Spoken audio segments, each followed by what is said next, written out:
Oh crap, I thought I turned the camera off. Welcome back, ladies and gentlemen. For the first time in a long time, I'm bringing back the late night sneaker talk show.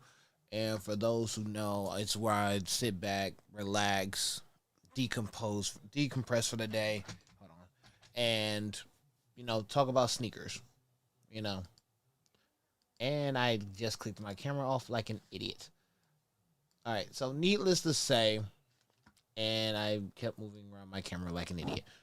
Excuse me. Needless to say, make sure you check out Thanos Primal live because he's doing a live right now for March Madness, and literally we're just getting a lot of stuff done.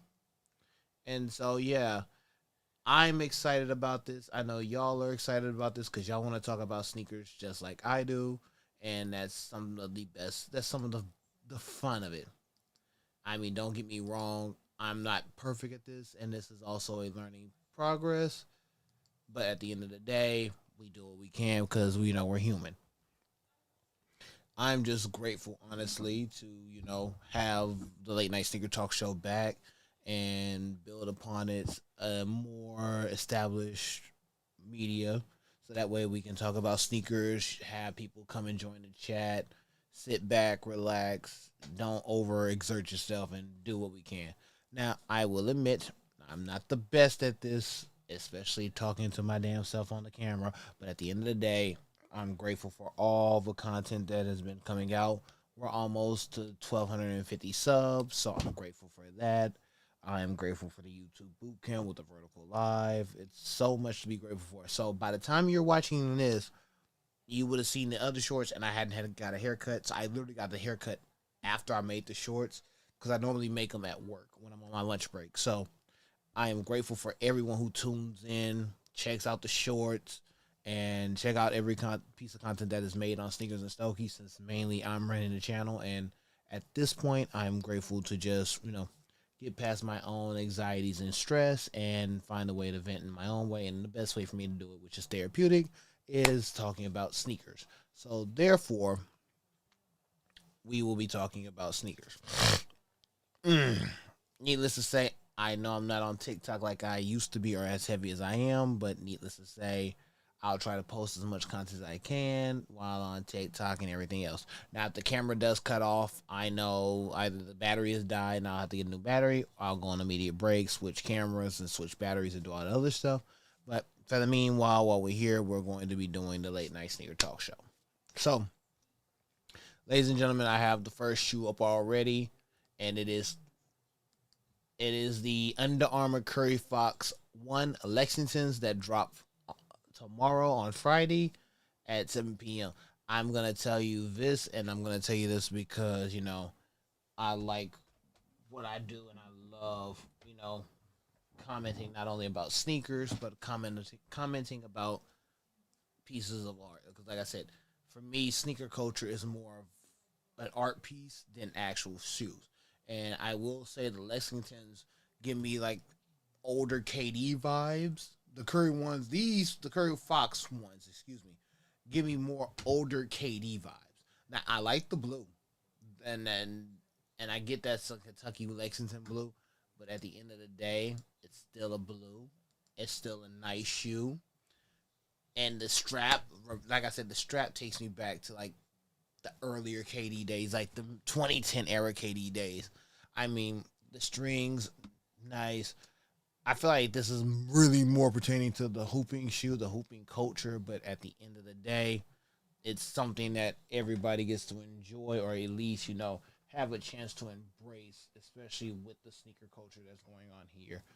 Finally, I fixed the freaking camera and how high I am. I don't have to adjust it no more. Thank God. I like the I ain't gonna lie, the strap. I like the tip of the strap because it really does like a foxtail. And if that's what he's going for, I support it. But needless to say, if I had to get a shoe an honest rating out of a five, like one is probably, you know, three is mid, five is excellent, one is and if I don't rank it, then it's ass. But I'm not gonna lie, I'll give it probably a 3.5 as a solid rating, And the reason I want to give it a solid rating, like a 3, the reason I want to give it the 3.5 solid rating is more or less because of the simple fact, like, it's a solid shoe. And don't get me wrong, like, there's nothing wrong with the design itself. Like, I'm not taking any credit from the design itself, but I want to see more. I mean, the Kentucky Blue for March Madness is a nice colorway setup, but I feel like they can do so much more with this shoe that I haven't seen it yet. So, this is the first shoe tonight, no more than a 3.5, even on a midday. Like, there's nothing wrong with this shoe. Nothing wrong. All right, so while we're looking at the next shoe, I'm setting it up now. Like I said, I really do appreciate everyone tuning in. Like I said, we haven't done this since last March, and I take the blame for that because I've been all over the place, not only physically but also mentally, and just dealing with everything else that's going on. And even then, I'm still appreciative of what we got going on here. So, ladies and gentlemen, we have the next shoe up. And this right here is the J-Tip Saucony Grid Jazz 9. I love you, but I'm busy. Okay, let me say something. I'm not even going to be the one, to comment on the shoe. Not yet. I wholeheartedly love the name of the shoe. Without a shadow of a doubt, I love you, but I am busy. That's my freaking life. Honestly and truthfully, like, that is the most creative name title. And if I was just giving the name alone, I would probably give it a solid 3.75 just for the name alone. But when you're looking at the shoe, and y'all are looking at the picture I have here, I'm looking at another picture, a different picture as well, just to give it a fairer review. And even then, the box is nice. The inside of the sole says coming soon. But I feel like these Sauconys are basically going to be a good running shoe. That's just me. I feel like even with the shoe the way it is and how it's being marketed, I mean, I haven't seen a bad J-Tips design yet. And that's just me talking. Like, even without the glasses and everything, and without, just embracing, like, the culture itself, I have not seen a bad J-Tips design. And even then, the shoe itself, white and black laces, you got a mix of colors that you can easily match with. That dark blue is really the part that's winning. And even with the red at the bottom and the red inside part of the laces, it's still a solid shoe with a solid foundation. And it's obviously a solid, a solid piece of art. No question asked. But if I did the whole shoe rating, I would honestly probably give it a 4. And the reason I'm giving it a 4 is not only because it's very creative. The box, the inside sole, everything that's with the shoe is very creative. The only reason why I didn't hit that 5 spot is because I feel like he's going to do another version of the shoe, and it's going to be way better. And even though it's a lot of colors, they still end up balancing out and working. So that's my personal opinion. Let me know in the comments what y'all think about the shoe, and let me know y'all personal opinion about it, because at the end of the day, I'm just reviewing the shoes. Y'all are the ones that are going to be buying them. I'm going to buy my own pair. I have my own personal taste. But in the end of the day, I am a fair reviewer when it comes to sneakers, because the culture has been invaded by a bunch of hype beasts, and even though they have a bunch of hype beasts and a shit ton of collabs, there's nothing wrong with at least, complimenting a good shoe or a good piece of art and embracing it within its own idea or its own design and being happy with that design or what makes you want to buy that sneaker. That way you have that perfect ensemble piece. Needless to say, moving on, because I don't want to be boring y'all all day, we have the next set of shoes. Now, Adidas is coming out with the Outer Limit packet. I see the Harden 9 Cyber Metallic. I see the AE1 Low Champagne Metallic at the bottom. I see the Adidas Dame Silver Metallic second to the bottom, and I see the Adidas Don Issue 6 Lucid Lemon second from the top. Now, I'm not gonna lie, I like the colors more than I thought I would. When I saw this pack earlier, I was like, okay, these are pretty cool, but why? That's the initial question I had. Why? Why?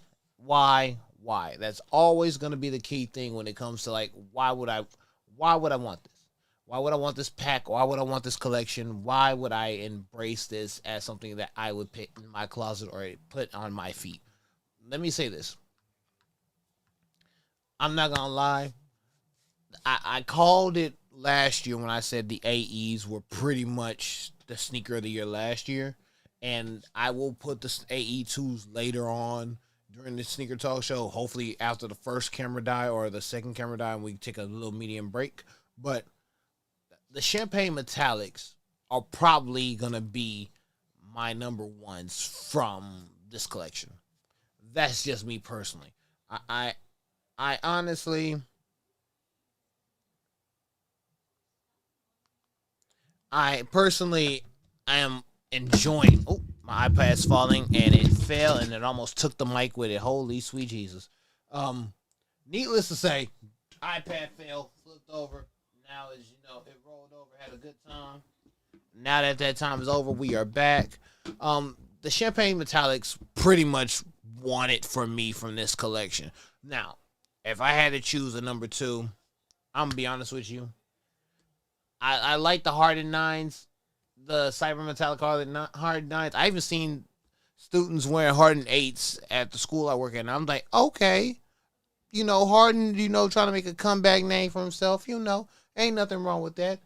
But if I had to be honest, the Dame Nines pretty much, won it for me from the secondary standpoint. Like, it's pretty cool to see Dame having having a shoe and having a decent shoe run with that shoe. But when it comes to like building off of a legacy, Dame has a great legacy. Don't get me wrong, Donovan Lemon. I mean, the Don Issue 6 Lucid Lemon are a nice shoe. I mean, the lime is Lucid Lemon, but basically that lime green color is cool. But I would definitely put the Hardens over them. The Don Sixes are last in my opinion. But like I said in the comment, let me know in the comments which ones y'all prefer or which ones y'all would take in a better shoe. Would you take the Lucid Lemons over the AEs, the Dames, or the Hardens? Because I really want to know y'all's personal opinion. I say Lucid Lemon, but I feel like that's more of a vote. And I feel like that's just me talking, but I really want to know what y'all think. Because at the end of the day, it's more or less what are y'all gonna get as well, because y'all the ones that buy the shoes.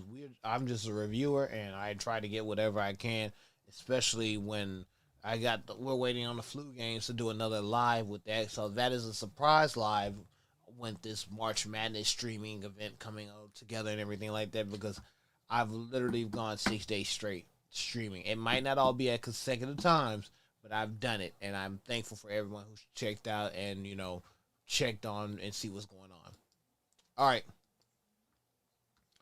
now that we had another Adidas shoe, let me go to Nike. Let me get a Nike shoe. Let me embrace one of my favorite brands, and of course I've grew up liking Nike, so that's my personal taste. Everybody has their own thing.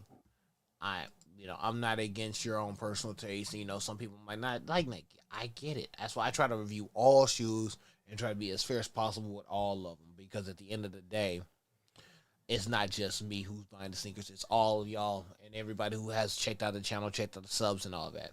But all right, we're going to the next shoe. Now these are the Art Rec SB Dunks. When I first saw them, I was like, okay, is this a failed attempt at the Safaris? But when I look into the deeper detail, I was like, okay, I see the print. I see the fur. I mean, Nike, the orange Nike check. I see the strawberry Neapolitan, tip of the shoe, the toe of the shoe, and the size as well, and the white and black bottoms. I was like, okay, these are more SB than dunks. So these are, even though they're dunk lows, they're still way more SB than dunk by any means. And I feel like I'm okay with that. I can embrace this shoe and be like, this is a shoe that I would rock. And even then, I wouldn't be mad at me rocking it because at the end of the day, I feel like I know a lot of people, including myself, that would have pieces that match these. And if I had to rate them, and I know I forgot to rate the other shoe, but if I had to rate them, I'll put the rating of the other shoe on a separate video when I cut the clips out of these. But if I had to put a rating on it, I would put these probably below the Curry Fox ones, probably at a 3.6. And the only reason why is 'cause, like I said earlier, I feel like they were a failed attempt at the Safaris, but that's just me talking. I want to know y'all opinions, because at the end of the day, y'all opinions are what's gonna make the show either go up or go down. And if you really like the late night sneaker talk, then let me know in the comments below, because that is the importance of me bringing this around more often than I should, because I don't do it because I'd be having so many other projects and so many other pieces of work that go on that actually slow me down from, getting things done. And so if I rather make something that's entertaining and, that doesn't, crank up my personal anxieties, then that's fine. But if it's entertaining to y'all, if y'all want me to make any more changes or make adjustments to the show, let me know, because that's the most important thing when it comes to doing the late night sneaker talk show. Honestly and truthfully, I'd rather hear y'all opinion about shoes or what y'all want me to review. And while I'm also dealing with pictures of shoes that I want to review as well, because that makes the show much more entertaining and makes me want to do it a lot more, because that's the most important thing. All right. So I have a love hate relationship with Chucks, and that's me personally. It has nothing to do with the brand itself, or who runs the brand or anything like that. But it's more or less a foot thing for me. I've had a pair of Chucks. I loved my Chucks when I had them, but I have big feet, and I felt like I was wearing clown shoes. So that's just my partake. And even then, I don't, I'm not taking that personal. It's just how I felt about Chucks at the time. But the Eric Emanuel, Chuck Taylor, these, I think, no, these drop tomorrow. These drop on March 7th. So the Eric Emanuel Converse Chuck Taylors coming in with 5 colors: black, navy blue, white. No, I'm sorry. That's 6. My fault. 6 colors. I forgot the white. The white blended in with the background so well that I couldn't even tell. But white, dark, regular blue, navy blue, yellow, red. Yeah, black, yellow, blue, red, navy blue, and white. So, needless to say, I know I butchered that. That's on me. I know I fucked that up. That's fine. But I think they're at a New York exclusive, because they're dropping literally at 12 p.m. Eastern time, which is 11 here, but I don't think they're dropping online.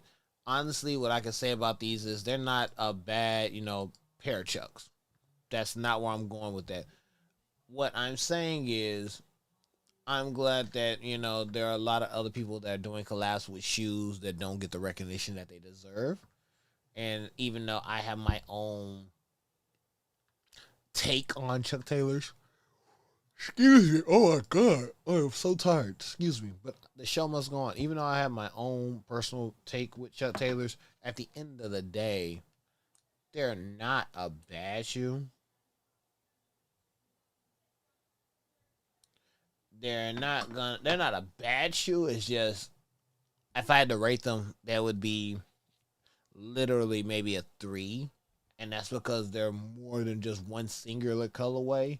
But at the end of the day, they're Chucks, and you either love them or hate them. And there's nothing wrong with having either battle. I really want to copy this video, because somebody had like a live collection of shoes for the lows for the Jordan brand. I really want to collect that, but I'm not going to do that.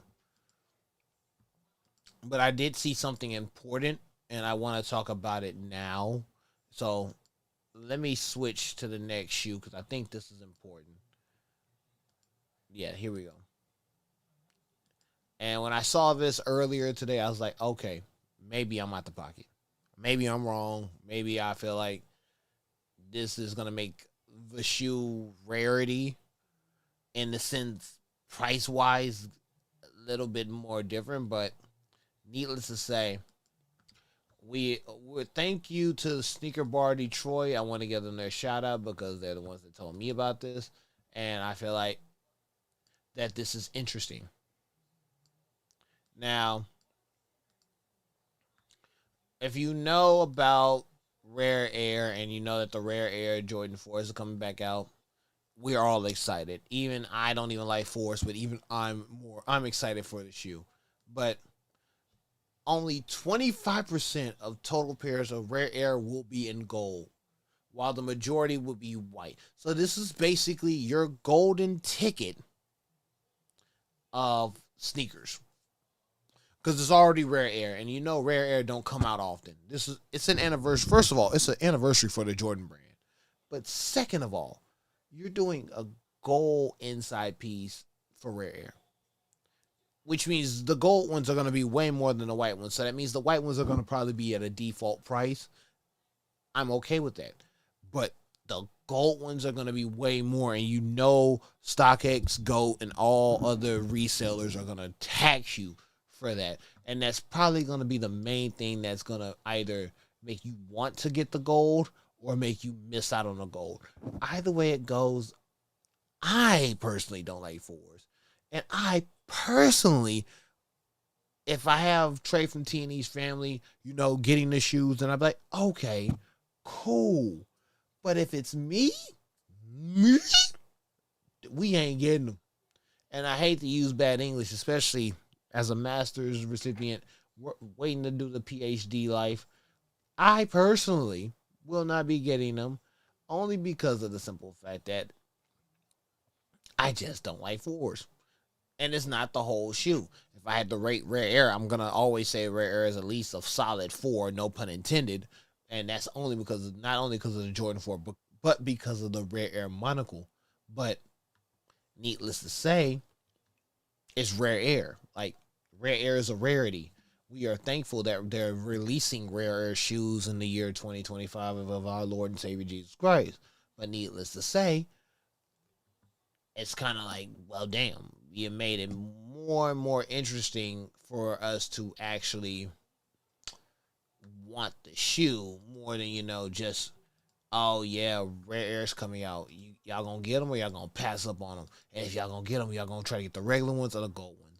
Needless to say, I'm here for it. I hope if you get the version you want, hopefully you're happy with that. Because at the end of the day, yeah, pretty much spent the money on a shoe to basically have a Charlie in the Chocolate Factory situation.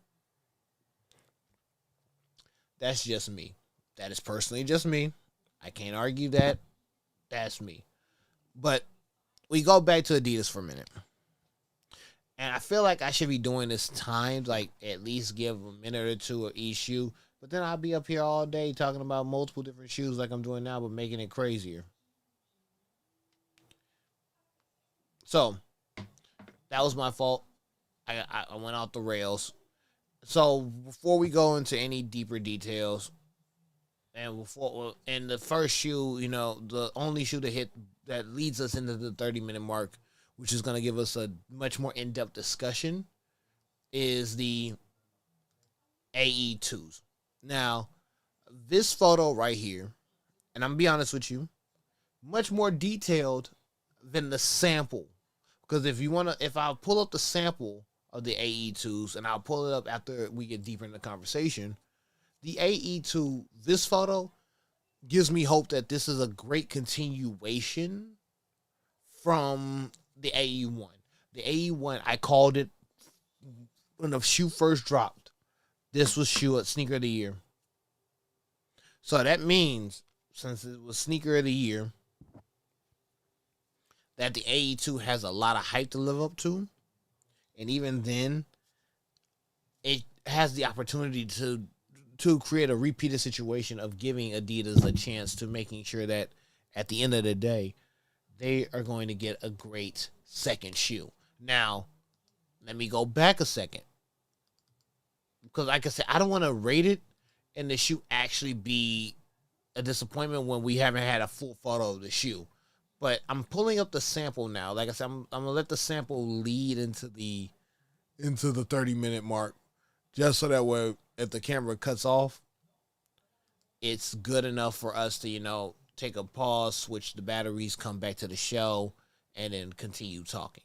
But this was the original sample photo from last year of the AE2s. And if you compare the two, you can actually see like the big difference between like, oh yeah, how this shoe looks a little bit more like pretext, pretense of the shoe. But if you look at the inner part of the shoe, like where the black and the white meets closer to the to the toe of the shoe, that kind of gives you the Yeezy 700 feel. Now, I'm a sneakerhead, and I noticed the little details of multiple shoes as they, come together. But going back to the other photo, if you look back at the other photo, if you rewind back, you see that they kept certain parts from the sample that's on this photo. But at the same time, it's more or less contextually similar. Like, I'm glad this is a sample so we can see what we're looking into as far as the shoe. But when it comes to the actual shoe, and let me pull it back up from the actual preview, because like I said, I'm leading into the 30-minute mark, and prayerfully the camera doesn't just cut off at this moment. But when we get back to the actual shoe and the actual conversation of the sneaker, you can see that piece was still kept, and kept into the point that they were really trying to make sure they push the shoe even further, and keeping the idea that, okay, this is what we're going to release, and you already have a visual of the shoe. And I mean, like I said, I want the AE2s to succeed like the AE1s. Will they do it? We don't know. Only time would tell. But when it comes down to it, we want the AE2s to do, have their own storied legacy. So, let me say this. Let me pose the question. Do you think the AE1 sample did justice for the AE1s? Like, okay, let me rephrase the question. Let me rephrase it because I messed up. Do you think the AE2, even with the sample photo, will have the same hype as the AE1s? I posted that question on the short because at the end of the day, it was an interesting question, but I feel like I wanted to know more about people's opinions, especially when you compare the AE1 to the AE2, and especially the sample photo of the AE2 from last year to the actual first look this year, because that is actually one of the most important things when discussing the AEs, and how more or less, and I say this in a more positive context, more or less how this sneaker might actually be a two-peat instead of one and done with the AE1s. But at the end of the day,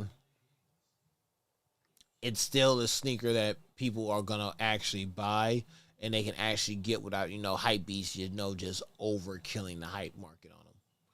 But that's just my opinion. But please leave your answers to the comments below, because like I said, we're grateful for all 1,250 of y'all, and hopefully we get more subs, because at the end of the day, I want to do more sneaker contests, especially with me trying to win way more sneakers now more than ever.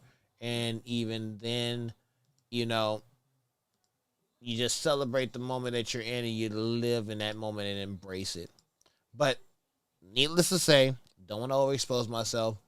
I'm gonna pause this now. I don't remember the exact date of Yeezy brand and when it the first shoe dropped, more or less, but I think we're already at the 10-year mark at least. And so to come to find out that this morning actually, Adidas finally admitted they have no more inventory of the Yeezy shoes. Now,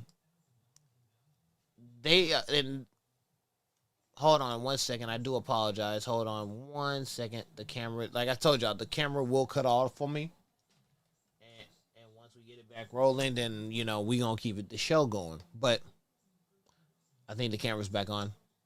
Yeah, because I'm using a DSLR instead of the actual camcorder for better lighting and better visuals. But like I was saying, Adidas said they have sold all remaining Yeezy stock. There is not one Yeezy shoe left. All has been sold, and the episode is behind us. Don't get me wrong. I personally was a fan of the Yeezy era. After, Kanye left Nike and went to Adidas, and, I have my OG Turtle Doves in the closet. I have my OG Zebras in the closet. I have my OG Wave Runners in the closet. I even have a pair of boots, like I said, in the shorts. And I recorded the short on 2 different platforms, but I'll post that short on here later down the line. But I feel like this is a change in the era because at the end of the day, we lived in a great moment for not only Adidas but also Kanye before he really started wilding out, and I'm actually a big Kanye fan before all the extra foolishness. But I understand why Adidas had to do this from a marketing standpoint, and that's the key thing. People think this is just like, oh, Adidas is doing it to be petty. No, no, no, no, no. I understand from a marketing standpoint because at the end of the day, you got to protect your brand. And Kanye's not protecting the brand. Like, no offense to Ye or anything, with all due respect, but this was the Nike one I could defend because the Nike one was out of pocket, and the Nike Yeezys were amazing, and the Nike colorway that he did with Nike were amazing. The Adidas one, he did. I cannot argue that, but the things that he did it to himself. And if you have any disagreement with that, please leave a comment below. Let me know that I'm wrong, and I will. The next time I'll do a late night Sneakers talk show, I will do a redaction. I will correct myself because at the end of the day, if I'm wrong, I'm man enough to admit that I'm wrong. But at the end of the day, as a genuine sneakerhead, it's like, why? You had it literally set up and I can literally say at this point, he had said everyone will get a pair of Yeezys. I think he lived that promise, but at what cost?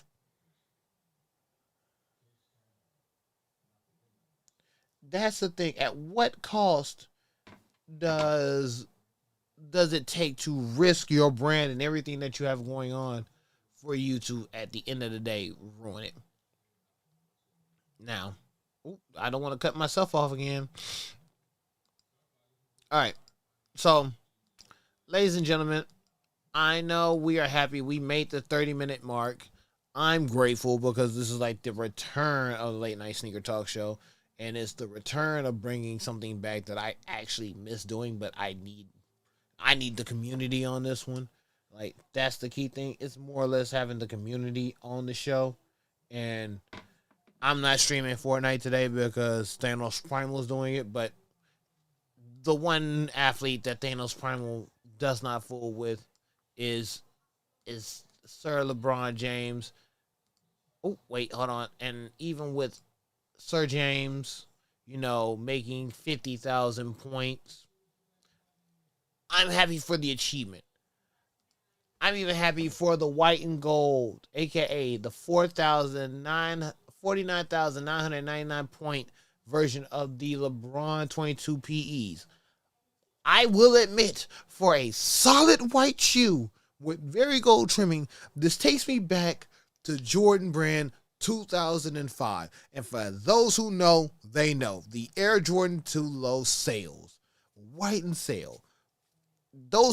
These shoes, these LeBrons take me back to that era. Like, basically, I didn't rock too many pairs of Forces.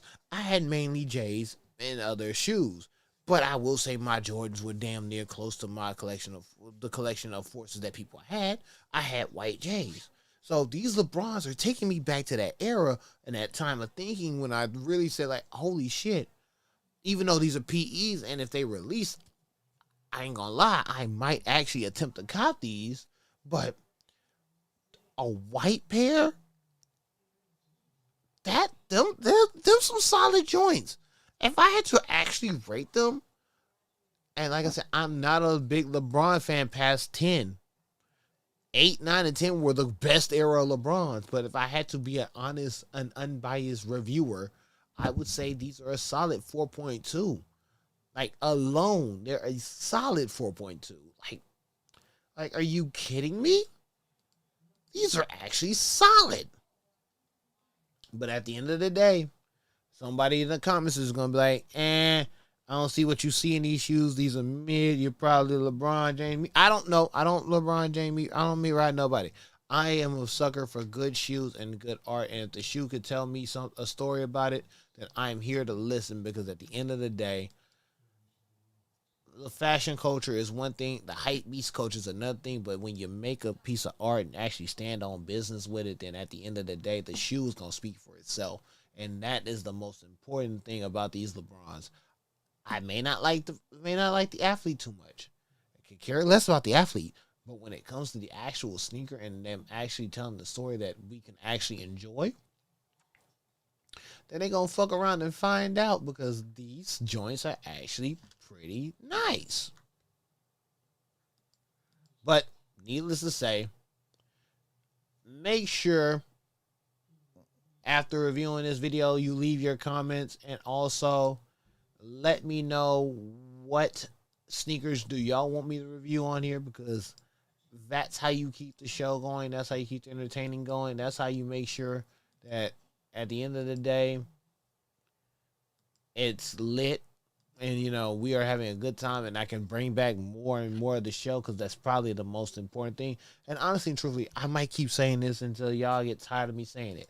But I want to make sure that we are enjoying the show as well. Like, if I need background music, let me know. Like, this is a pet project that I want to keep Sneakers and Stogies going, even when I'm not doing like the full group show, because we haven't did one in a while because everybody's scattered. But it's really me and Thanos Primal on his end holding the channel together. DJ T Raw every now and then. Damo did that, has been living life and has been very busy, but she still does what she has to do. But at the end of the day, we got to keep it rolling. So, let's talk about the next set of sneakers. Now, for holiday 2025, if you wasn't broke before, you're going to be broker now. Because, ladies and gentlemen, Undefeated, Nike Air Max 95's pack are scheduled to release this holiday. Now, we see that they have 5 different shoes. Now, I'm not the pettiest of people. I may be head ass. I may be captain head ass. I may be the captain of head ass shenanigans. But there's one thing I will admit, and I will admit as a human being. There are 5 pairs of shoes. Shout out to Sneaker Bar Detroit again for another, photo and letting us get to see all 5 shoes. But there is no way in hell that these do not go under a band. And I'm talking about, and not even as a pack as a whole, individually. I feel like each one will probably be above 500 if they get the resale market. And the reason why I say that is because it's an undefeated collab. Not too many undefeated collabs have actually hit the market and have actually been successful since like the later down the line, like the 4s and the Kobe's. Like, those have made the numbers. So I feel like these in their own right might actually make the numbers, but I don't know how many pairs people are limited to and how accessible they will be, if that makes sense. Because if they're very limited, these are gonna skyrocket, and that is probably the hardest thing to imagine, even as a sneakerhead like myself. Like, just imagine, like, the price is already gonna go up. But if I had to choose the pair, I would say the black and yellow pair, probably a solid 3.8, 3.9. The lime green pair next to it, probably a solid 3.7, 3.8.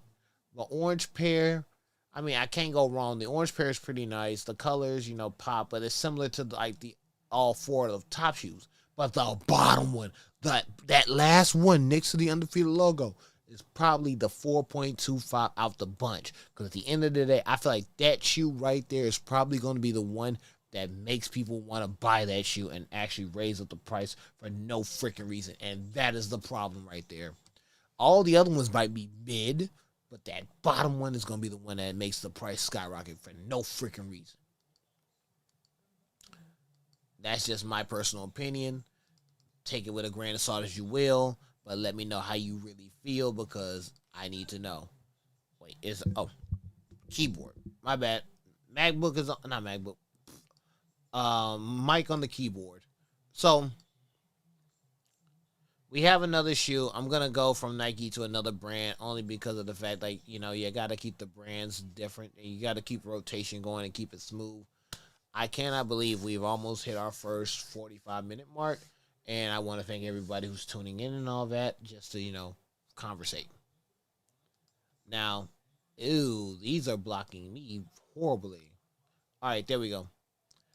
These are the Sneaker Politics Asics Gel Kayano 14s this year. Can I tell y'all something? Can I tell y'all fucking something? If these were to come out in Houston, these would have been the Houston Rockets colorway, the OG colorway, right there in the sneaker form. If they would have said these were the OG Rockets colorway, and not the San Diego Rockets, I'm talking about the Houston 90s Rockets colorway, these would have been it. At this point, these would have been it. They would have been the ones. Not the twos, but the ones. And the reason why is because, first off, it's a white and gold shoe. It's a white and gold with the red, the candy red, the candy paint red. You not understanding me? Fuck a lot of things. Like, it's a running shoe, and I forgot. I see the gray at the toe to the tip of the top of the shoe. Nah, bruh. Nah, bruh. Nah, buddy. Buddy, I need those. Those will be the joints right there that make a brother man go, hey, you po, you can't afford these. You broke. And I ain't broke. But I will say, my pockets will be hurt this season because something like that gonna come out of nowhere. All right. I know y'all getting annoyed at me. Hey, I know y'all have a way of feeling about what I say and what I do because I'm head ass. I know. But at the end of the day, I do what I do because I make it entertaining. And that is the fun part of doing the late night sneaker talk show. So please make sure you leave your comments below because that's how we keep the show going. Now, Nike decided to drop another pair of foam posits for the holidays. And if you know me, you know what pair I'm talking about that's coming out this holiday that I will spend my entire check on because that is the one shoe I want and will get remade will get reupholstered and restitched, but I would also buy the new pair as well. But that's another story for another day. The Nike Air Foamposite 1 carbon fiber releases this holiday. Now, if it releases before Pearl, cool. That means there's less people going for Pearl. If it releases after Pearl, then it's like motherfuckers who didn't get Pearl are going to go for these. Me personally, I'm a pro fan. The ones are nice. And people from the DMV need to hear this. The ones are nice as well. But the pros are wider and they are much more comfortable for people with wide feet. The ones are a little bit more narrower and they hurt the tip of my foot. And I'm talking to a person that has both ones and pros. I have way more pros than I have ones because pros are way more comfortable and they last a little bit longer. I'm not going to lie, my Yeezy Foamposites are on 11 years next month. And they are still damn near looking amazing. The only thing is the leather on where the shoelaces go in is cracking, but that's because I don't really clean them like I should. I will admit that I am not the best when it comes to that. But at the end of the day, we're going back to the black with the white, icy white bottom Foamposites. Now I just want to know, and maybe this is me, maybe this is the head ass in me talking, but I feel like on that end, and maybe I'm out of pocket for saying this, but why do I feel like the bottom, if they don't do that, they might yellow, and if they yellow, then that's just the problem itself. But I feel like, in my honest opinion, if they don't do these right, they might yellow, and it might be a pain in the ass, and we don't need that. We definitely don't need that. But I'm not gonna lie, these foams are a solid shoe. My only problem is why are they ones? That's the key thing. That's probably my only complaint of the shoe. And if I had to rate it, of course it would probably be a 4 or 5. It would have been a 4.75 if it was the freaking pro instead of the one. That's just me. I don't have any problems with it. It's just more or less why this colorway? Like that's my only concern. Why this colorway? Now, I will admit I'm not the best at live streaming. Okay? Can we all admit that? We can all admit I'm not the best. That's fair, that's respectable. But at the end of the day, I'm doing the best I can, and I want to make sure y'all understand that I am not slacking at all. I want to make sure y'all understand that at least I'm doing what I can to make sure I do this right and make sure it's entertaining. But at the end of the day, I want to make sure that I get the viewers and also everyone who's more than welcome to comment and say whatever they want to say. Speak their piece, because that's the most important thing. Especially since I'm not posting on TikTok like that regularly, because I have mainly focused on YouTube, but I send everything from YouTube to TikTok. So at the end of the day, I just do the best I can, and I hope everyone appreciates that. So if I'm on YouTube now, can you please let others know that I'm on TikTok, that come to the YouTube and vice versa, so that way if I need to know what I need to post more, so that way it's easier for me to understand where the fans are, or everybody who appreciates Sneakers and Stogies, because merch is officially coming soon. That is the one important thing I will say. I'm really getting everything together this year to finally drop merch. Finally. The struggle has been real for the last 4 years, almost 5 years. We celebrate 5 in May, so I'm trying to get merch done before the 5-year anniversary. But at the end of the day, I just want people to make sure they know I'm really trying to support the channel and keep it going and keep doing this even while I'm working an actual job while managing the show. Now, I saw this the other day, and I didn't know how I felt about this because I love the Yeezy 2s. Fuck it, I even love the Red Octobers. I know where I was when the Yeezy 2s dropped. I was in Alabama, Huntsville, Alabama. Shout out to UAH and the Bojangles down the hill that almost caught on fire because of the music store. But that's another story for another day. These are the Nike Air Yeezy 2 Red October leather sample. I didn't come here. I did not know they had a motherfucking leather version of this shoe. You mean to tell me 12, almost 13 years later, there's a leather version of this motherfucker here? And now we get to finally see it?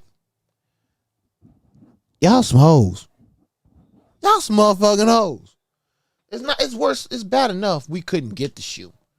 That's not the part that irks me.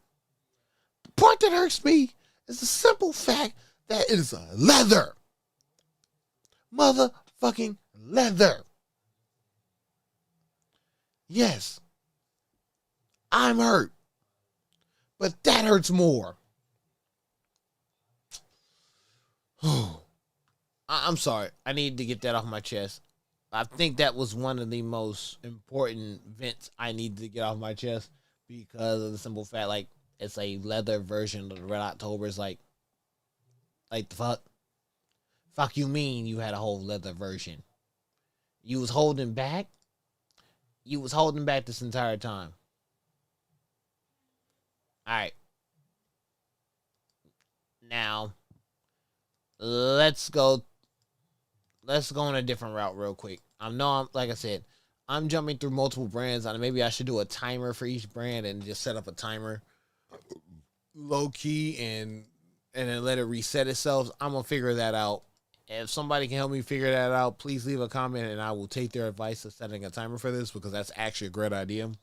And set it for like 2 minutes and 30 seconds to talk about each shoe, so I'm not just on tangents. But let's see. Let's see. Now the next shoe. No. The Red Octobers are not coming back. That was a sample. That was a leather sample. I think the original was mesh or suede. That was a leather version of the Red Octobers. That's the thing that hurt my heart, like, at that moment. But the next shoe we're going to talk about, ladies and gentlemen, and I didn't do this one last month because I've completely been so busy and forgot, but Fear of God has done a different colorway than most of their other shoes and debuted the Fear of God uniforms and the court green basketball version of the shoe, the 2 PEs. I'm not going to lie. Fear of God has been in the bag after, Kanye did what he did. But at the same time, I expect better from them because I expect more from them. And I'm not getting that more. That has been my problem with Fear of God. I know I want more of the shoe. I want more of the brand. But they're not giving me the more that I'd rightfully deserve because at the end of the day, they could do so much more. I mean, I get it. You had your run with Nike. After Yeezy left and with Adidas, you left Nike because they didn't want to give you your fully creative purchasing power or the money that you deserved, and you went to Adidas because they will pay you more. But if they're paying you more, please give me a shoe that actually deserves to be looked at more. That is all I ask for. I'm not mad. I'm just disappointed. All right.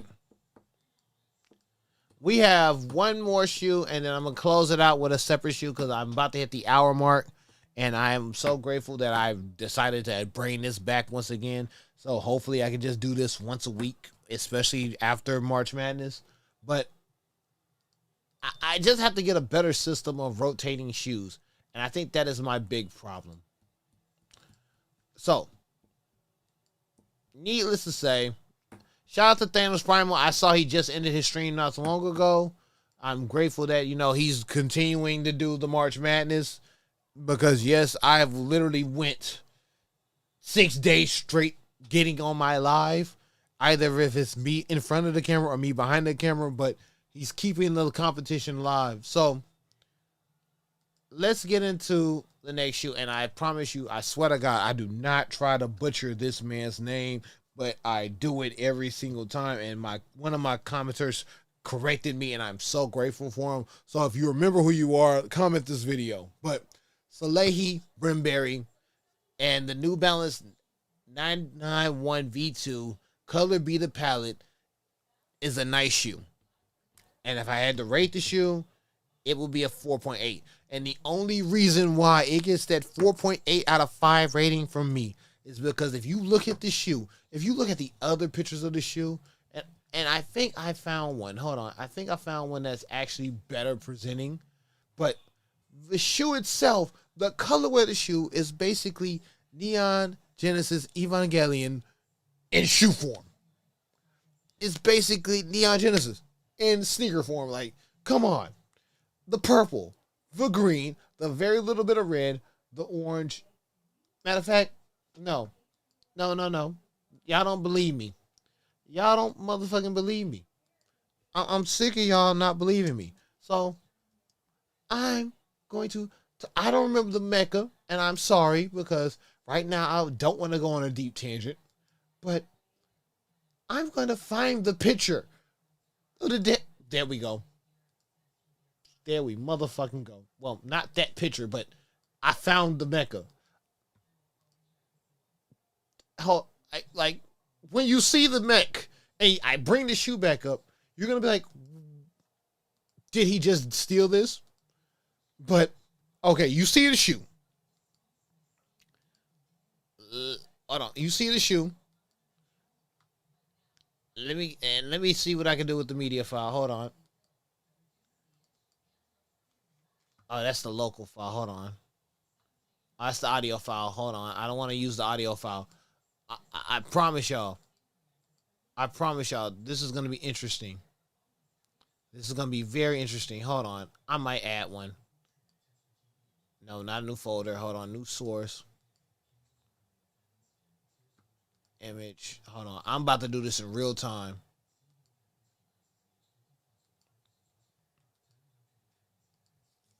Where are you?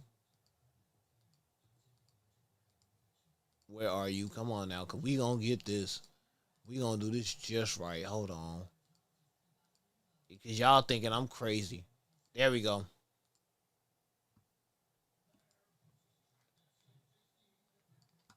Hold on, we gonna. You cannot tell me that that shoe did not steal the design and the colorway from that anime. You cannot tell me anything. That purple, the two shades of purple, the little bit of green, the little bit of red, the orange. Come on now. Color be the palette. You might as well just say this shoe is a tribute to Neon Genesis and Evangelion. That's all I want you to do. If y'all think I'm reaching, leave it in the comments, because there's no way you can't tell me that the shoe colorway is not matching. There's no way in hell. There's no way in hell. I'm sorry. I like the shoe, but you might as well just change the tribute name of that shoe to that. I forget the mech's name, and I've watched it before. And yes, it's a very great anime. It's a great anime. I will not take any credit for it.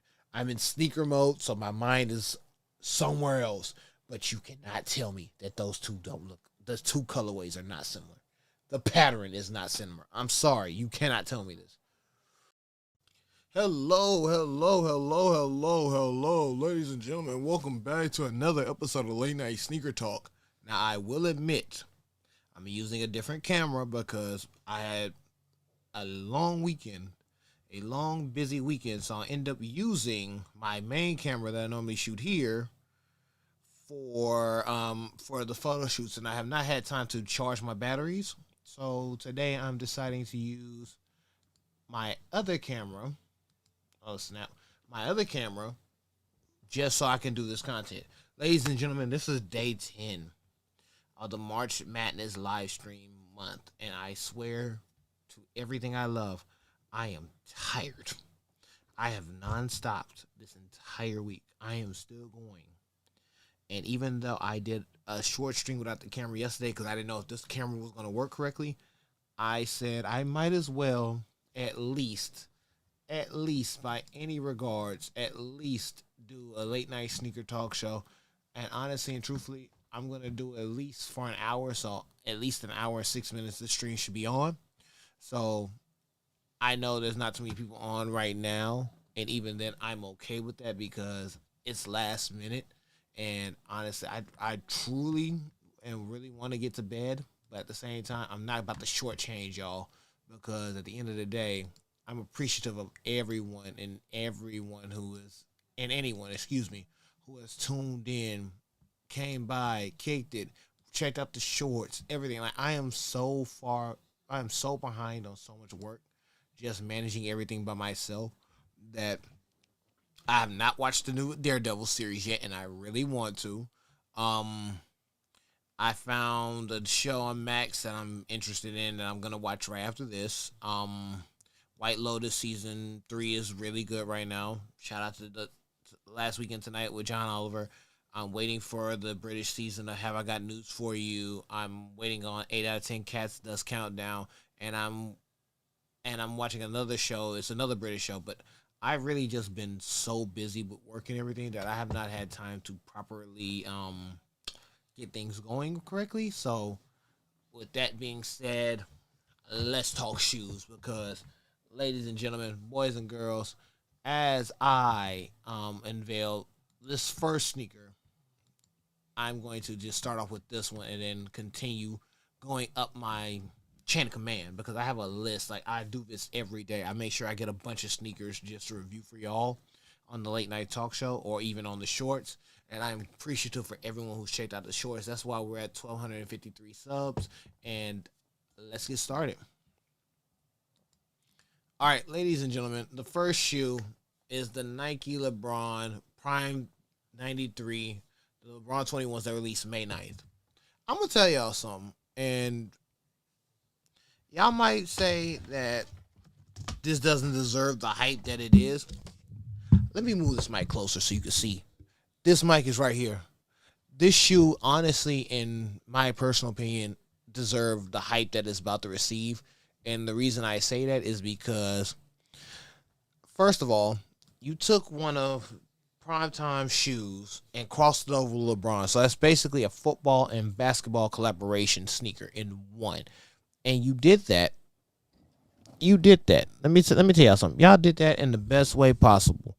Now, will I admit that, people are going to go for this shoe? 50-50. There we go. Much better. 50-50. But the thing the strap is probably one of my favorite parts of the shoe. I mean, LeBron 21s weren't a bad shoe in my personal opinion, and I'm not going to, hold that to anybody's regards or whatnot. Let me zoom. Ooh, too close. I don't like my face in it like that. Jesus Christ. Hold on. All right. But needless to say, ooh, it doesn't look good on here. Let me zoom out. Yeah, that's better. I'll take the risk. Needless to say, while I'm burning time here, like the Nike Air on the back, the strap, the small Nike check, and I want to say that tan colorway is probably see-through, but if it is, I'm more appreciative of that for the shoe because let's be real. Let's be effing real for a second. Like let's be honest and let's just say that the LeBrons are, these LeBrons don't come back out no time soon. What does that mean? That means, in all honesty, that this might be a collaboration that might come once in a while, but at least this collaboration would be something that not only changes people's opinions, but maybe actually want them to get the shoe. Because at the end of the day, I'm going to be honest with you. I'm a genuine sneakerhead. I'm not a hype beast. I truly don't like hype culture. I like sneakers that are pieces of art, in my opinion. I like sneakers that are actually, something that you enjoy wearing, but at the same time, even though you're enjoying wearing them, there's something that not only attributes to your style, but also to, just attribute to a few things that, people might say, hey, it's okay, or maybe this all right. But most people, have their taste. And at the end of the day, since they have their taste, it's something that I feel like, and this is me personally, if I would get this shoe, I personally would. Oh, no, that's the wrong one. Now, am I against the shoe in its entirety? No, not necessarily. Like it's a solid shoe. I have no personal quarrels with the shoe, but I'm just saying for me personally, it's something that if I was to get, I would actually get it. And even then I would be like, okay, I'm not wearing these every day. These are like something that I'm going to be casual in because it's like a nice collaboration of a 90s shoe with a modern day shoe, and you don't see that too often from Nike brand. So I'm kind of happy about that. But excuse me, as we're going in, let's let the time burn and let me know what you think in the comments of what you think about that shoe. But now we get to the next shoe. All right. Now, I don't know if this is the real shoe or not, but I've seen this photo before and I was like, okay, this would be a great idea if it actually did happen. But the Fragment Union LA Air Jordan 1 High OGs are confirmed for early 2026. So that means your wallet is about to take a big hit. Because let's be real, These if it's early 2026, that means 9 times out of 10 it's All-Star weekend or Super Bowl weekend. So it's not I feel like, in my personal opinion, this will not be a January release, but more or less a February release. The latest a March release, but I feel like, honestly and truthfully, this sneaker, in my personal opinion, will be coming out in February. And the reason why I say that, one, it's an early 2026 release. Two, it's an Air Jordan 1 a year after the 40th anniversary. Come on out. It has February written all over it, and that's just me talking. But if you think it's coming out in another date, please let me know, because honestly, I'm gonna be honest with y'all. I'm gonna be real honest with y'all when I say this. I personally am glad that One Hype is either in a mid place, because everybody really wants threes and fours. I mean, there are some ones that people are just gonna wait in line for. But me personally, I'm glad it's not as bad as it was earlier this decade, or even in the early 2000s. Like, I mean, don't get me wrong, more people are going for collaborative ones than just solid ones. So I feel like these are already going to be limited and they're going to sell out. But that's just me talking. I feel like, personally, they're not gonna sit in shelves. I'm just gonna be real with y'all. There's no reason that these should ever sit in the shelf.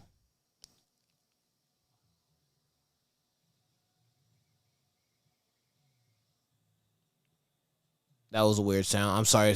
I heard a weird sound outside that just caught me off guard. And then I left my personal TV in Spanish because I forgot how to change it back to English settings. Shout out to PokeDad for the TV. But needless to say, I like the shoe. I know, me personally, I feel that the shoe is going to do numbers, but it just sucks because it's only going to be very limited.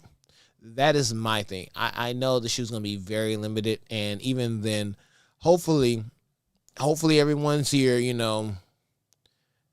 subbing to the channel, making sure you're checking out the content. Hopefully next week I will chop up both episodes into individual clips like I did before last year, when I was actually more into doing the late night sneakers talk show, because I'm gonna be honest with you, I'm coming back slowly, and it's gonna be more of a balance between gameplay and the sneaker talk show, only because of the fact that I want more of a diverse, group of people watching, not just the gamers and not just the sneakerheads, not just the Stogie fans, but a mix. Like, that's why I've been doing this challenge every day. And the crazy part is, most of Lent is really going to be during this season. So it's like, okay, cool. We get to enjoy it. We get to watch content. We got a lot of things coming up. We got many different things coming up, and we get to see a difference in so much. And even then, it's like, okay, I'm happy for it, and I'm here for it, and I'm supportive of it. But once I get a full break, I will be a little bit more ecstatic about, what's going on and how the channel is going to be ran. Especially since, like I said, I'm the one mainly running it, and I've been doing a damn good job since, the return. So, now, as a sucker for New Balances, and as someone who's actually spent, like, if you know me, if you know the channel, I put some of my master's project on New Balances and their rise within the last decade. So Concepts and the New Balance 1000 Mille, and I hope I'm saying it right, released March 14th. And I'm gonna be honest with you, I feel like this is more of a St. Patrick's Day shoe, but even then, it looks like it's a comfortable runner. I feel like this is like, the bottom just and I'm a Nike person. I'm truly a Nike person. This bottom reminds me of Griffey so much that I feel like for a New Balance to have a bottom like this, it's going to be very comfortable, because if it reminds me of the Griffey so much that it feels comfortable, or even gives me the visual presence of being that comfortable, then I feel like, honestly and truthfully, and I hate, using the phrase right now, but I'm just excited for this collaboration, or this brand, as a pair of New Balances. Am I wrong for being this overly ecstatic? Not really. But the best feature to me of the shoe is not the green in the middle, but it's like the green and the tan or the cream colorway blending together, making the mesh for the perfect sneaker. Because It looks subtle, and there's nothing wrong with subtlety, but I feel like this is a sneaker that you can go outside and be in a casual wear, and it'd be like, all right, I rocks with this. I really do rock with this. But at the end of the day, the box is also looking pretty solid too. That's something I'm not gonna take away from as well. But I'm gonna be honest with y'all. I really do like shoes that are for the people and that are much more fair and open to pricing and everything like that. But when it comes to this next shoe, yeah. All right. So, like I said, I'm thankful for everyone who's tuned into the channel. Thank you so much. I'm greatly appreciative of everyone. Even if it's 0 people watching the live and y'all watching the shorts, I'm still appreciative because I am trying to get back to doing another vertical live stream probably within the next couple of days because I did get the flu games. So I just want to give y'all that heads up in case you already see the video prior to this one releasing. So, cancel that. I was going to say, why am I trying to, I'm not trying to remove nothing. Not a damn thing. All right. So, Balenciaga and Puma are teaming up for the Distress Speak ads, and they have apparel coming. This is winter 2025. I don't know what is it with the fashion houses making shoes or that are distressed when I could do that my damn self for free. Most of my sneakers are pretty much distressed, except for probably a good 5 pairs. But you're trying to tell me, and make it make sense to me. Maybe I'm out of pocket, and if I am, let me know in the comments. But you're trying to tell me that you want me to pay top dollar for a pair of Pumas, nothing against that, but that are already distressed and already destroyed? Like, I'm here for the art. I'm here for a lot of it. I'm here for, the visual representation, because the blue ones, I mean, they hype, but it's already distressed. Like, it's an okay shoe. I'm be honest with you, I'm iffy on it. But these white ones, it's like, if I really wanted a pair of already beat up shoes, I would go outside, hoop in them. You're basically taking 90s kids' joy of actually beating up their actual shoes and just selling to them off of hype beast market. I'm sorry, I do not condone this. I mean, I'm cool. It's cool for the brands to have collaborations, but in my honest opinion, don't make it look lackluster. Like, this is like it looks like you're just trying to rob people for robbing people's sake. And that's just me personally. Like, and I'm gonna be honest with you, I don't appreciate it. Like, I'm a person that likes sneakers. I'm a person that enjoys their shoes. But when it comes to like things like this, even the black pair, it didn't sell me. It's like oh, we got a distressed shoe already. It's already on point. We're doing this just to make sure that people know that we're a fashion house. We're Balenciaga. We're going to do it regardless. If people buy it, they buy it. If they don't, they don't. And I understand that perfectly. But don't let it, if the shoe's over 3 to 5, is it really freaking worth it? That is my honest question. Is it even freaking worth it at that point? Because it's like, why? Maybe I'm out of pocket. Maybe if I'm out of pocket, please let me know in the comments, because at the end of the day, I want this to be more of a conversation than just me ranting about the brand doing out of pocket shit.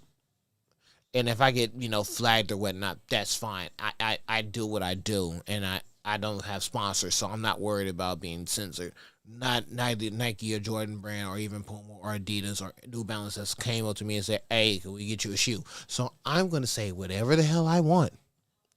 And until then I will be stopped. But that's just me. I'm just honest and open about my conversation when it comes to sneakers. Now, let's go back. I want to have a happier moment. I want to be in a better mood. And I saw something earlier today while at work, and it caught my attention. And I'm being honest with you, I'm normally on the phone thinking of doing shorts. I do them, honestly, in the heat. Well, Houston is either hot or cold, so I'm either in my car doing the shorts and making sure that y'all have content at least every day, or at least something's dropping. Not even just for the views or the subs, but just something to keep me doing what I do and what I love best. And honestly, I know fucking sneakers. So, but when it came to somebody asking the Air Jordan 6 and 7 GMP package, and somebody asked, should we bring these back? I mean, you brought back DMP either last year or the year before. And you trying to bring back GMP. I'm be honest with you. I don't care if you bring back GMP or DMP. I just want the packages back. See, that is the one thing. And please leave a comment below if you are with me on this opinion. We are 20 years removed. And I look at my life and be like, I missed out on some very fire packages in my prime years because I was a freshman in high school, or I was a sophomore and I didn't have the job or to make the money to get the shoes that I wanted. But at the end of the day, this is something that I really genuinely wanted. It was the packages. The packages were something that made me want to believe, like, okay, we got some fire coming, ladies and gentlemen. We're running the streets, and we're running the streets hot. And the packages were the one thing, like, you remember the golden era, or even the silver era, as we call it, the modern, the 2000 era of trying to get sneakers. And waiting in line, or even having a connect at the shoe store to get the packages before the online shopping. Or even then, if you had the time to actually wake up early in the morning and try to get the sneakers. It's a moment that will be missed and will be greatly appreciated. But I want to say we need the packages back. I'll say, if I had to say one package that I really do regret not getting, will of course be the class of 97 package with the foam posits. But if I had to go any of the anniversary package, like the 20, like the 21 and 2, the 20 and 3, like any of those packages, 15-8, like those packages alone were like moments of my childhood or even my teenage years that I regret not getting or not having the chance to get because I didn't personally have the money. And I feel like, honestly and truthfully, instead of taking the time to release them all individually, at this point, give me the package. No pun intended. Pause on that statement. I'm definitely going to say pause, because somebody somewhere is going to take this out of the pocket. All right. Now, as we leave that story behind, I'm grateful for everyone checking out the channel. If you got something to say, leave a comment in the chat. Do that. I'm probably gonna do a simulcast one day with this and Twitch and see how it works, because I'm building everything back up. I'm trying to get re-familiar with everything, and working and doing all this stuff is a lot on me, especially with streaming. Like I tell you, I am exhausted, but that doesn't mean I'm giving you lackluster energy. So, with that being said, let's go onward and upward. And I think I'm ready. I think I'm truly ready, because the next shoe, ladies and gentlemen, I saw also this morning and it caught me off guard, and I think I liked it as well. Now, these are the Pharrell Adidas Star Jellyfish that are supposed to be coming out 2025. Now, I saw that they had the Japanese insignia on the ton that says Virginia, and I was like, okay, cool. And I'm gonna be honest with you, I don't know why, but it gives me that feel of most of the Balenciaga's tennis shoes that are out now, and how that they're fashionable, but they're also big and puffy. And I feel like if these are not big and puffy, then these might actually be a solid shoe. But in my hot take is these are okay, but I feel like because it's Pharrell, or because, Adidas is in a place that used to have a lot of celebs that are trying to, capitalize on Adidas, that this might be their moment to actually sell these, and these might actually, sit for a little bit. But once people start wearing them and the hype builds up on them, this might be the moment that be like, oh, okay, I see what I missed out on. I'm going to get these, sell them above retail, and it's just going to be a pain in the ass. Now, and that's just me. That's just like I said, that's my personal hot take. And and that's something that we all gonna embrace. But let me be a head ass for 1 second. Let me be a genuine head ass. Now, I am doing this in the context of, he wanted that beef and it ended up, getting, silence, and I'm grateful for that, Everybody's gonna be hating this part, but I'm doing this not out of a kindness of him, because I can care less about him, and I'm not gonna say his name because nobody cares about the OV ho. But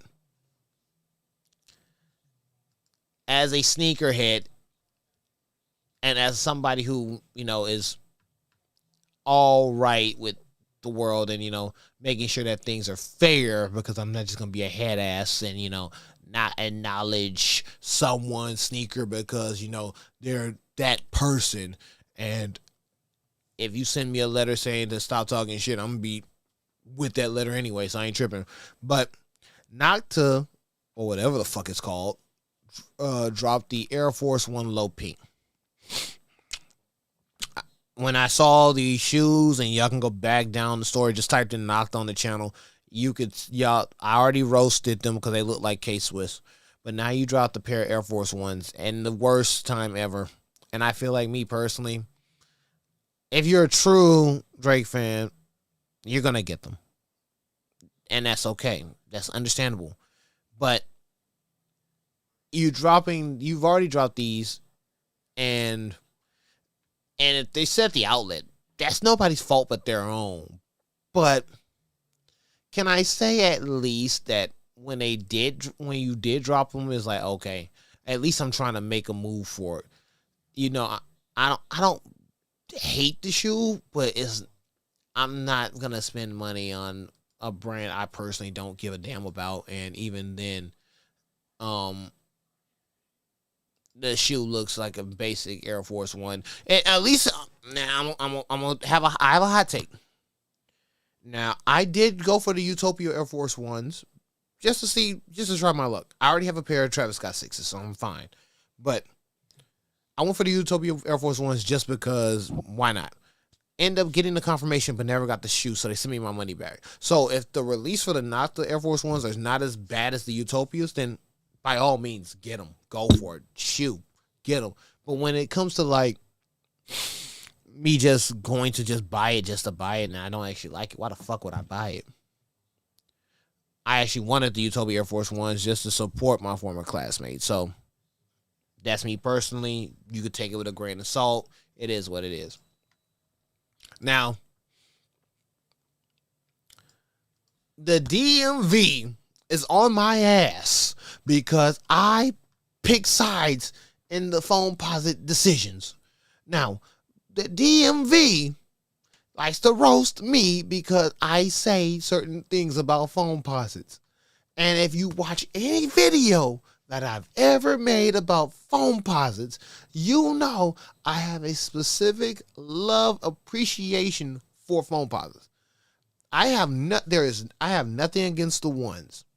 The only reason, my personal take on the ones and the way that I feel about them is because I have a few pair of ones. I have some classic ones. They're narrow. They're okay. They're comfortable. Just like the pros. They're narrow. The only difference between the ones and the pros is that they're wider. The pros are fucking comfortable. Hands down, one of my favorite shoes of all time. I will buy Pearl when it comes out. That is the one shoe this year, and if you watch the channel, you know I will celebrate Pearl, and I will bring out a pair of Pearl from the closet just to show y'all that I love Pearl.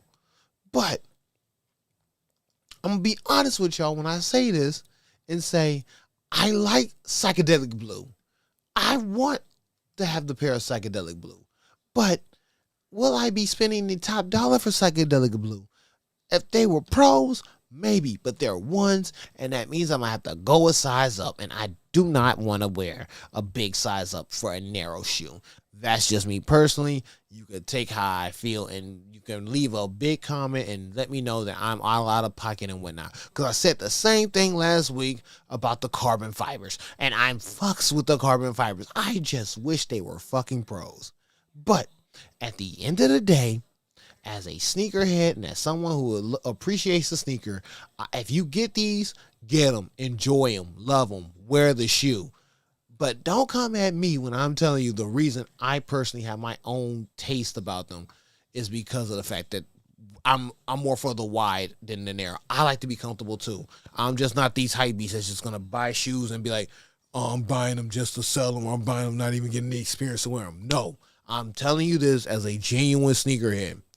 I buy the shoe to wear them. And if I have to buy a narrow foam posit, I might as well go with the pros and get the wider. That's just me. That is honestly just me. But let me get another Nike sneaker just for the moment because I saw that this is also happening. And I might put up both sneakers. I might just put up one, depending on how I feel. But another bold collaboration with Nike. Let me tell y'all something about this.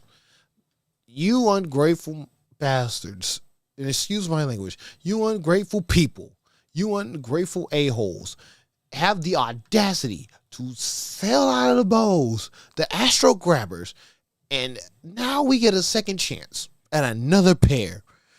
Please, leave some for the rest of us who actually want the shoe and not to resell. Because the resale market on the Astro Grabbers is out of fucking pocket. And that is the one thing that I hate the most. Now, I'm not perfect. Of course, I'm human. I make mistakes all the time. I did go for them. I did genuinely want them. I was trying my damnness to get them. I will be the first to admit it. But they also have a green pair that reminds me of the Buttercut SBs. And all I can say is let us enjoy this shoe in peace. All right? That's all I ask. I'm not a pain in the ass, but when it comes to just getting a simple shoe that you want to appreciate, let us have this one. Can we at least be man enough or woman enough, boy and girl enough, to let people that want the shoe to enjoy it? That is a question that I really need answered because honestly and truthfully, the bows are nice, but they're going to sell out and you're not going to get the chance to enjoy them, and it's just going to ruin the moment. All right, I got one more Nike shoe before I go to another brand. And the only reason I'm doing this one is because I did give LeBron his personal shout out earlier. And this one, I'm going to be honest with you. I wanted to do the short with this one, but I said, nah, let me do this one on the show. Now, he pulled out these new LeBron 22s against Boston. Now, for my Cali folk, I have a few Cali friends, and I forgot they were playing Boston this past Saturday because I was ripping and running errands. And so when I found out that they were playing Boston and I seen these, I was like, okay, we got to talk about these. I want to know how y'all feel about these. Because you wearing them in Boston is one thing. I personally am not rocking with them. I am not a LeBron hater. I know some LeBron haters. I ain't one of them, but I personally am not rocking with these. And even then, it's like, ooh, do you really care for them, or are you happy for them, or is it just like, oh, I'm just getting these just to get these because I like LeBron James? That is the real question, and I'm gonna be honest with you. I don't care for these, not at all. Not a single bit. These are not it. They aren't. They're not it. They're definitely not it. Not even for the sake of LeBron James. These are just not it. But let me know in the comments how y'all really feel about these, because me personally, these ain't it, bruh. These are definitely not it. Needless to say, if you are liked, comment, subscribe, checked out the shorts, thank you. I appreciate it. Normally, I would do some game, play or something like that, but I said since I tried to play the game yesterday, if you're watching, then yeah, no, I'm gonna at least do something related to sneakers today, and probably do another show later this week. Have I been promoting these shows? I have not. I am running on low, but I said every day will be something. So please, thank you for every support that I get during this. Even when I chop up these videos and they get their distributions, everywhere else, I'm grateful. All right, so the next shoe we have here is the Mercedes AMG Protonas F1 Team Nike. Woo shit. With my own ass. Let me try that again. The Mercedes AMG Protonas F1 Team Adidas Racer High Mer Semi Mint Rush.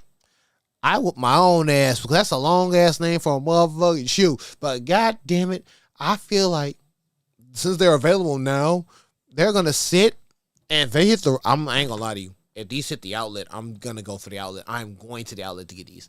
If these suckers sit, because I'm not gonna lie, I feel like they're a cross trainer. I feel like they're a shoe that, honestly, I feel like I'm gonna rephrase what I'm saying.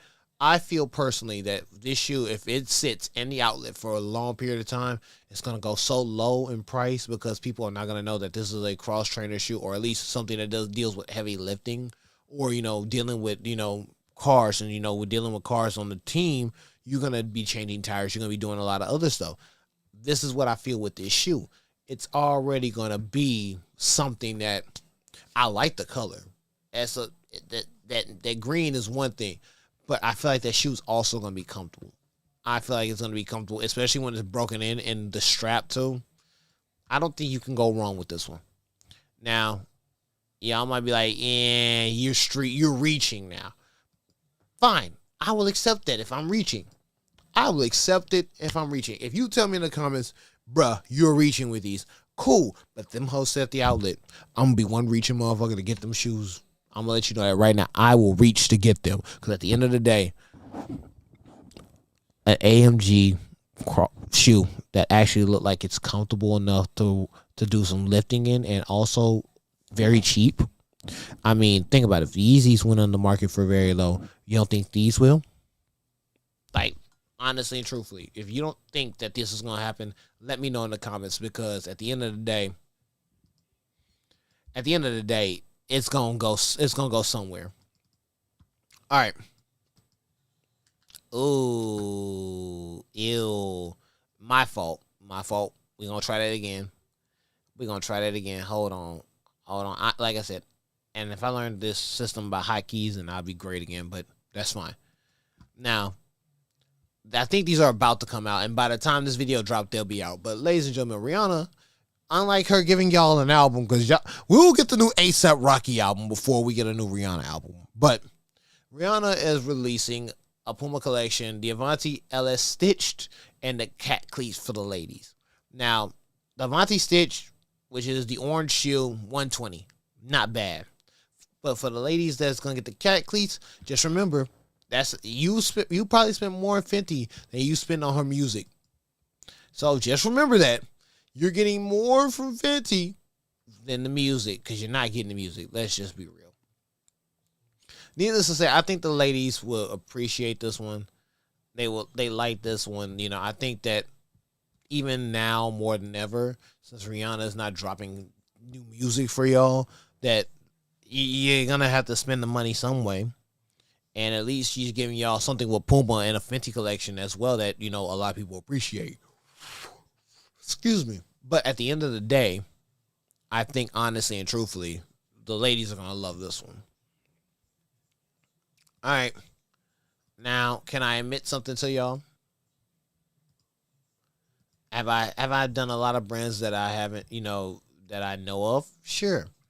Do I do brands that I don't know? Fucking right. Because at least y'all can teach me something about a shoe I don't even fucking know about. So, this is the Sanella Abram. And if I said your name wrong, please, look at me. Please come in the comments and pronounce it for me or correct me, because I'm human. I make mistakes. but the Sanella Abram of Artsy Magazine is dropping a collaboration with Saucony Pro Grid Omni 4s. And at first, I looked on my photos and the story, and I'm like, these are okay. But now when I look at a blown up photo of them, I'll be honest with you. I'll be honest with y'all. These alright. These alright. Like, is it the season for them? Maybe not. But I'll be the first to admit that. I'll be like, okay, I was wrong. I like these. There's something casual, and it's something I'm personally okay with. Is especially a good casual shoe, and especially if it's got the rubber like that. That's probably a good runner at best. But even then, I feel like these would be something like if I'm going out, to brunch or something, or I'm being casual, then I'm gonna get these, rock these, and actually be all right with them. But I mean, at the end of the day, when you're looking at a good sneaker, especially with this collaboration, I feel like this collaboration is gonna do justice just for people who want dad shoes, but that are actually enjoying the shoe itself. And that pine green is cool. That khaki is, I feel like a khaki fit will go great with these. That's my opinion. But I feel like that pine green is something that's going to set off the shoe. And I feel like maybe I'm out of pocket. Maybe I'm wrong, about the shoe. But if it sits, it sits. And then you might be, able to come up with something. But if it stands, then you might have a winner. And even then, there's nothing wrong with having a solid winner like that shoe. Like, I see personally nothing wrong with having a winner like that. Now, okay, here we go. Now, I'm going to do something else for the ladies. And if you are watching the channel, make sure you like, comment, subscribe, share videos, especially when I clip this down and it's a bunch of freaking videos dropping back to back to back because people don't watch the full live of the late night sneaker talk show.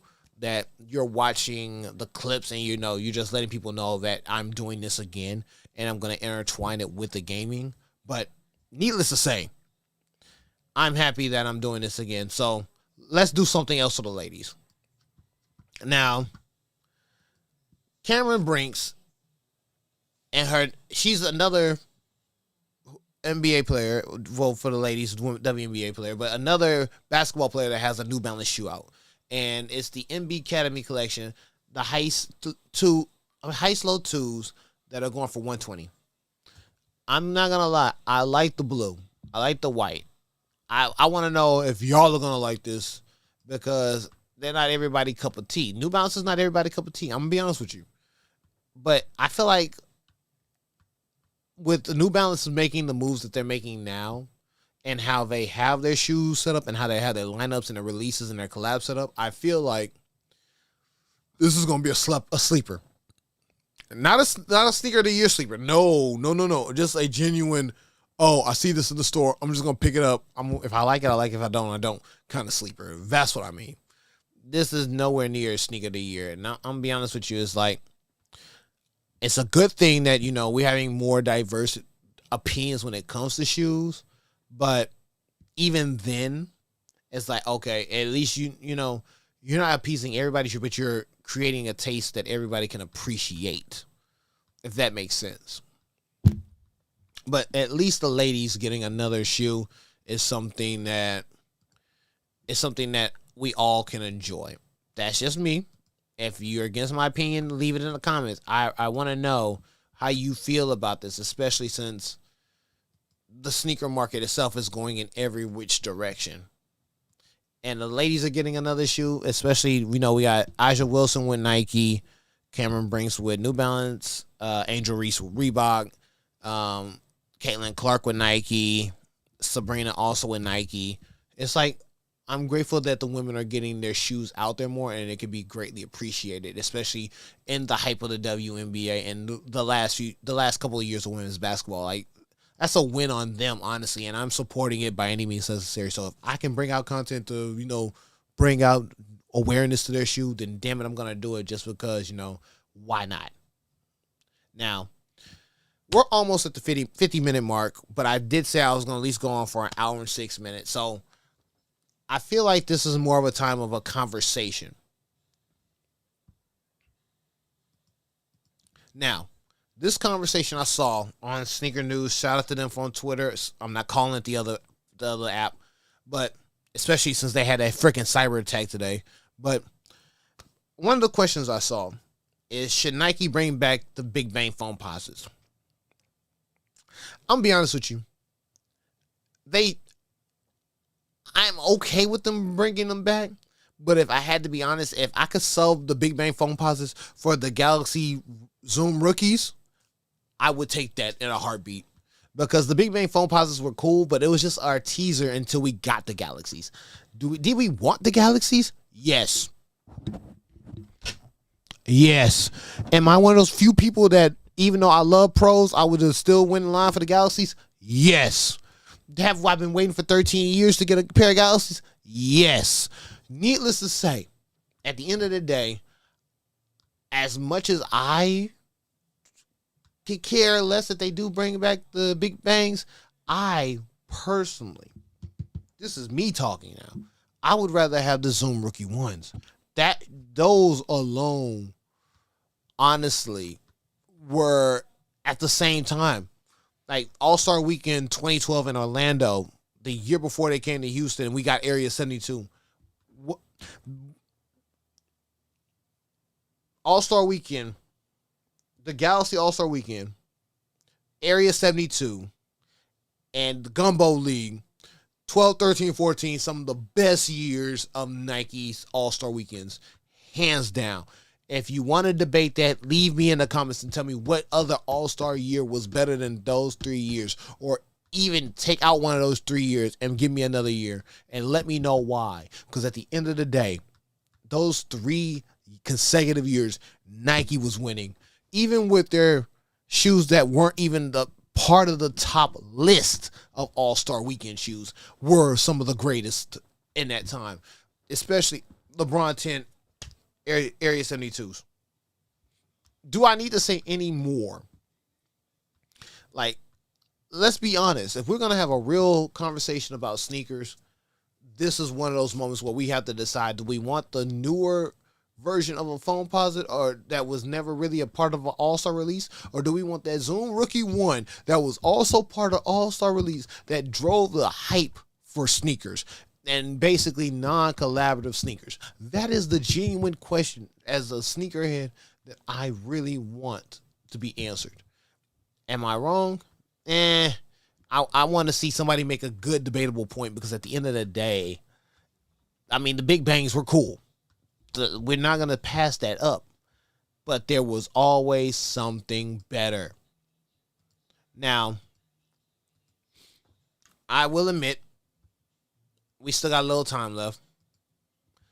And like I said, I'm going to at least give my credit to everyone who's watching, who will watch, who's going to watch and everything like that, and show my appreciation. So if you have anything you want to say, make sure you leave a comment, like a post, tell me that you watched the show, at least something, so I know that I can give you a shout out on the next show, because that's the most important thing.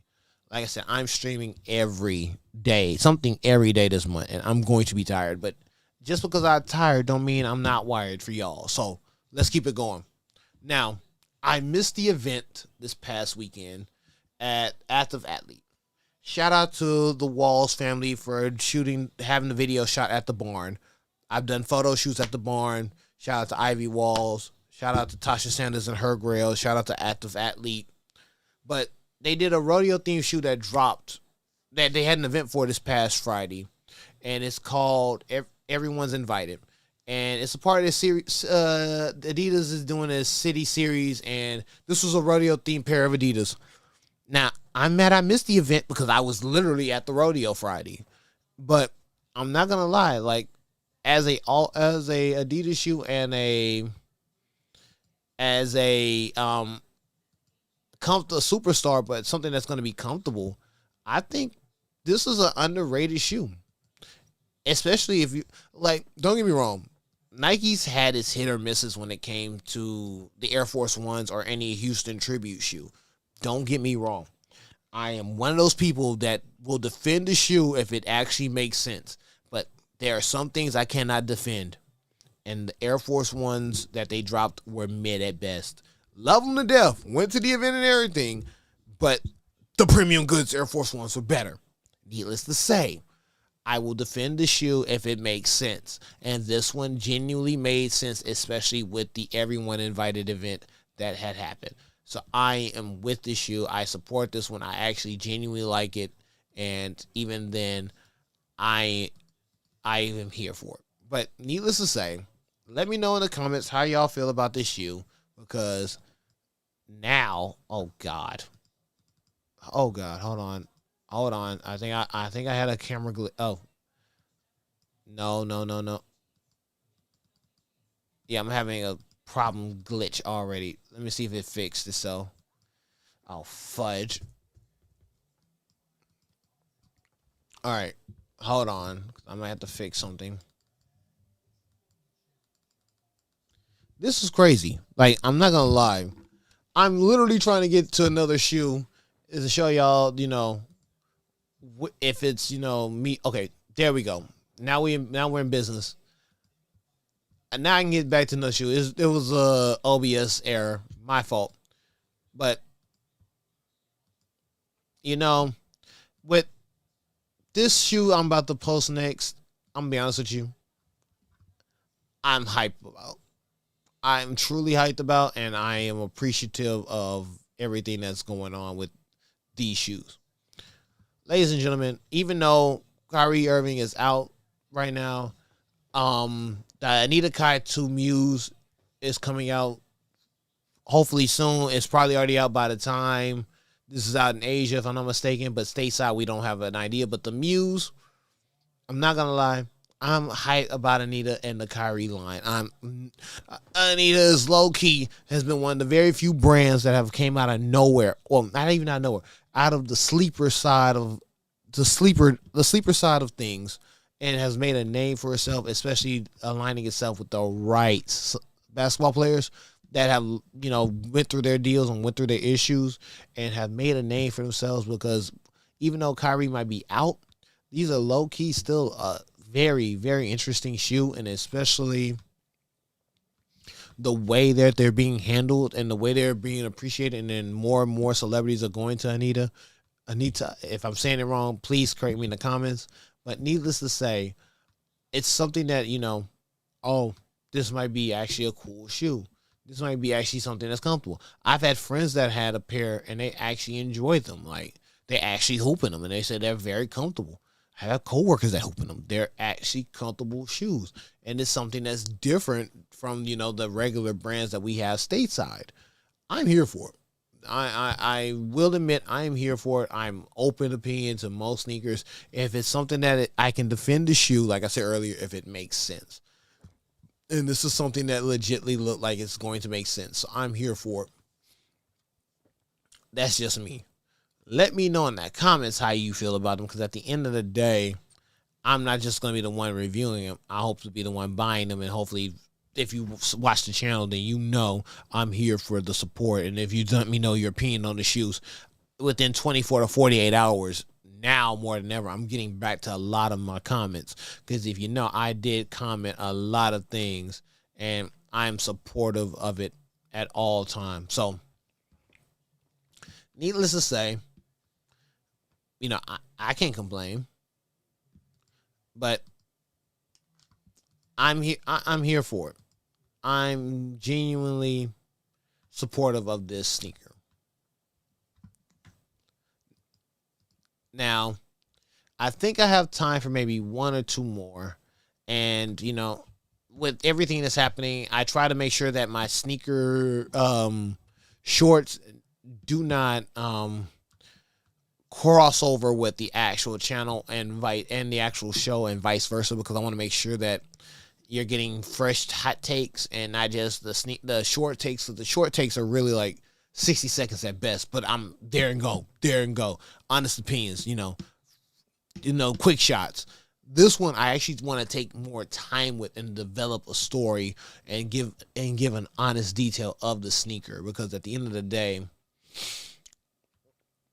it's really the most important thing about, talking about the sneaker, especially with the late night sneaker talk show. I want to talk more about the sneaker and the designs that go into it, because that's probably, you know, something that's really cool. But before we go, and I think I'm gonna hit two more shoes. Let's let's go to a different let's go to a different brand. Let's go to a different brand. Let's see. Let's see. Let me find it real quick. Like I said, I told y'all I'm doing this. We're going through and learning at the same time. So, all right, let me open this up. Let me adjust this, and then we can get started. All right, these are the Adidas Crazy Infinity, and they're the core black and charcoal.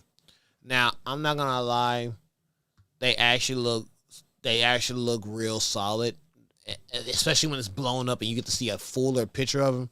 Like, these might be actually on some crazy word type shit. Like, oh, okay, you went back to a retro design with with exposed foam, just so you can show the reveal the art in the shoe.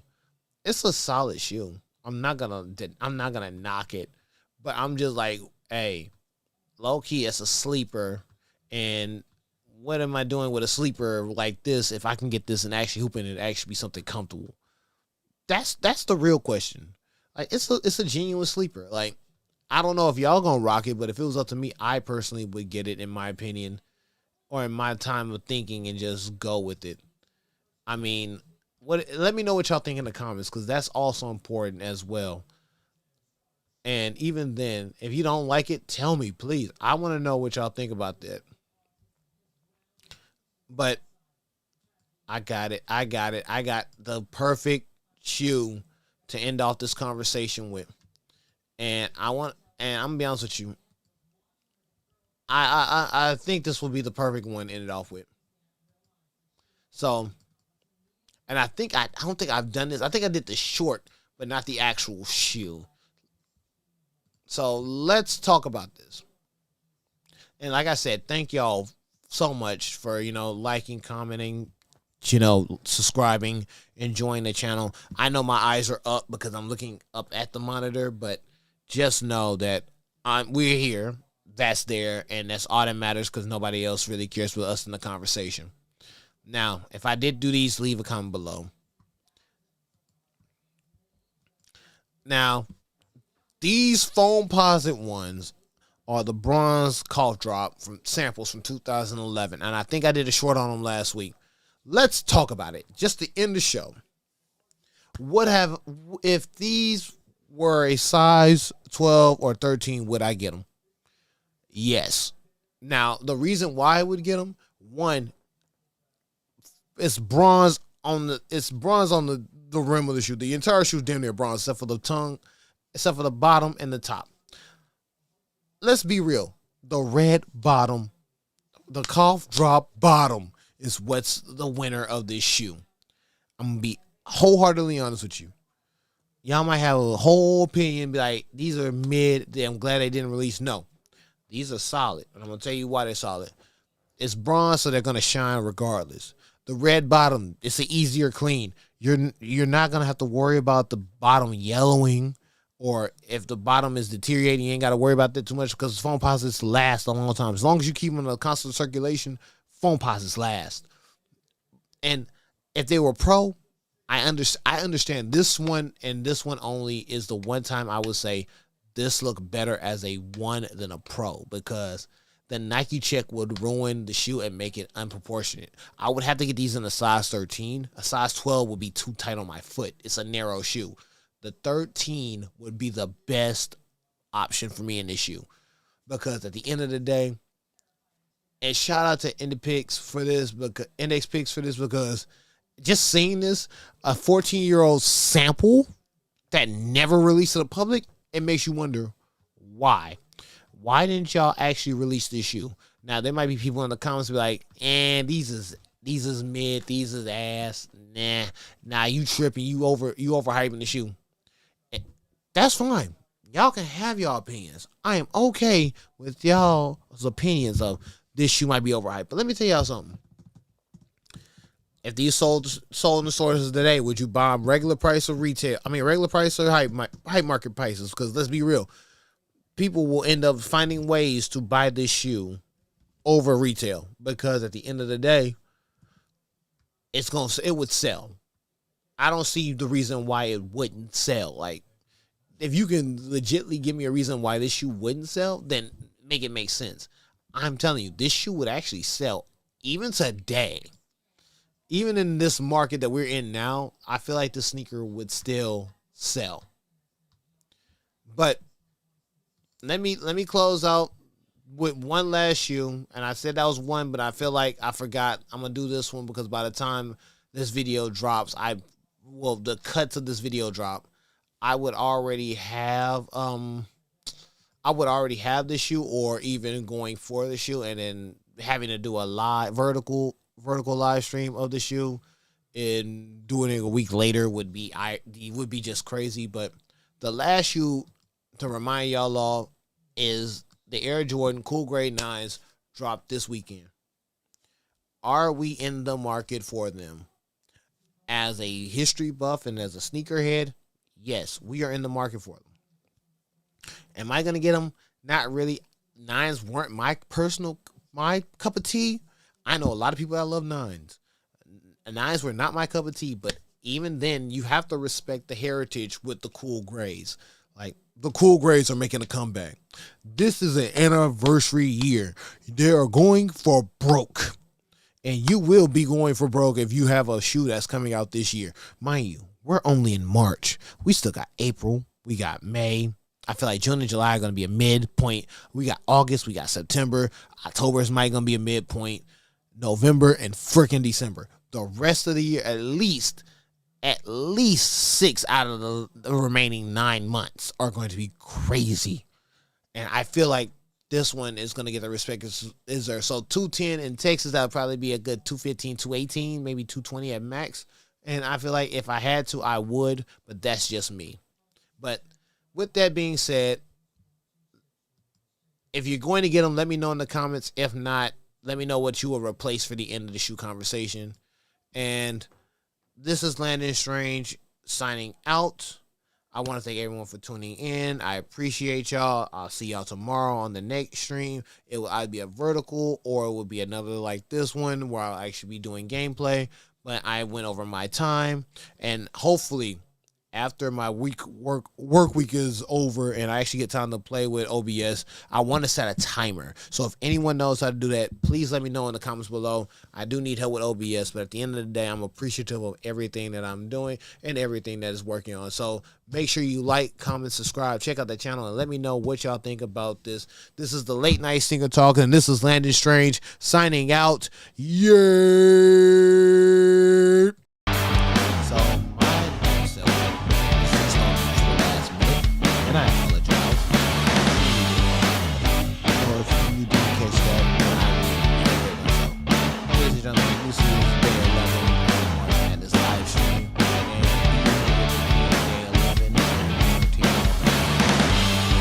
And day 11 and I am truly beat the hell up. That doesn't mean I'm not going to stream. At the end of the day, that is not true. I'm here to have it.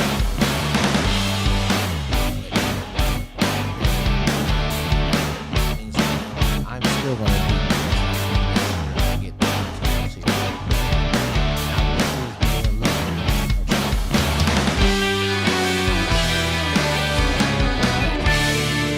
because I get to experience these things with you. I'm trying out having a new setup for camera so that way once I get back to doing what I need to do, things will move better. Now, I will admit this.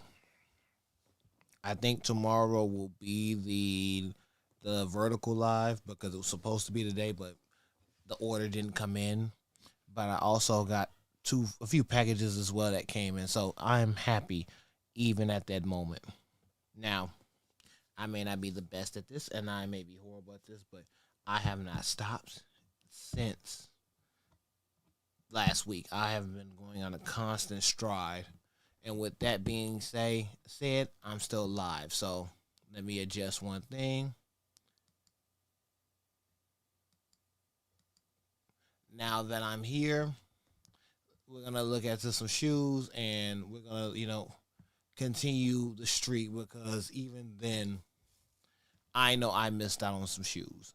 I know that y'all are seeing the shorts as well. Make sure y'all like, comment, subscribe, enjoy the shorts, and keep a lookout for everything that's coming out on the channel because even then, I just want to make sure that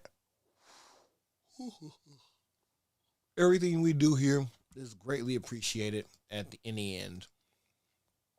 So, with that being said, let's get our first sneaker out. Oh my goodness. Oh my gracious. Oh my goodness. Oh my gracious. Oh, there it is. All right. So the first sneaker we have here, ladies and gentlemen, boys and girls, and we already know that Croc and Babesa have a classic Croc coming out. But I saw this last week when I got my haircut, and my brother didn't believe me when I said they have a black pair coming out. He was like, what? And I tried to find the photo, and I couldn't. And so, Lord and behold, I found the photo today. Thank God for that. Am I right?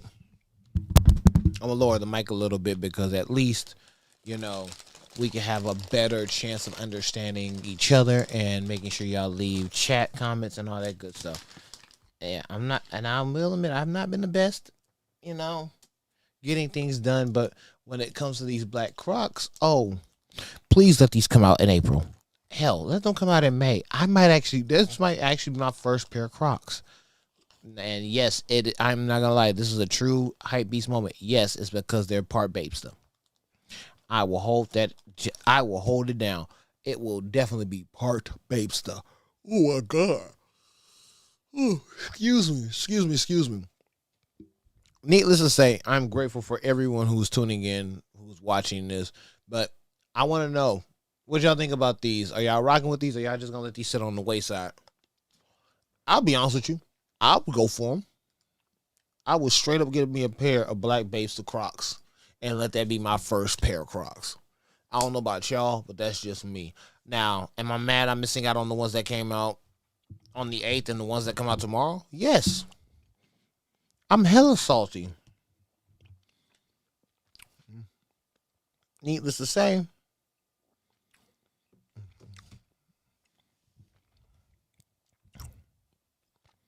because at the end of the day, I'm glad the Crocs are out.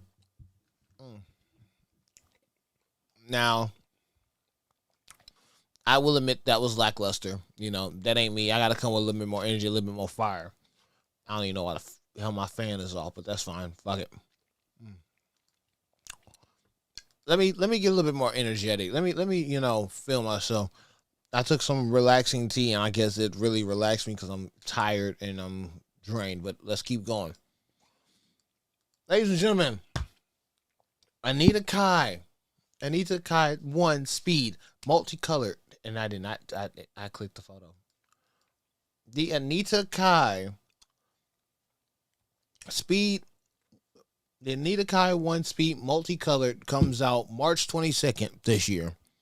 125, and they only have men's sizing.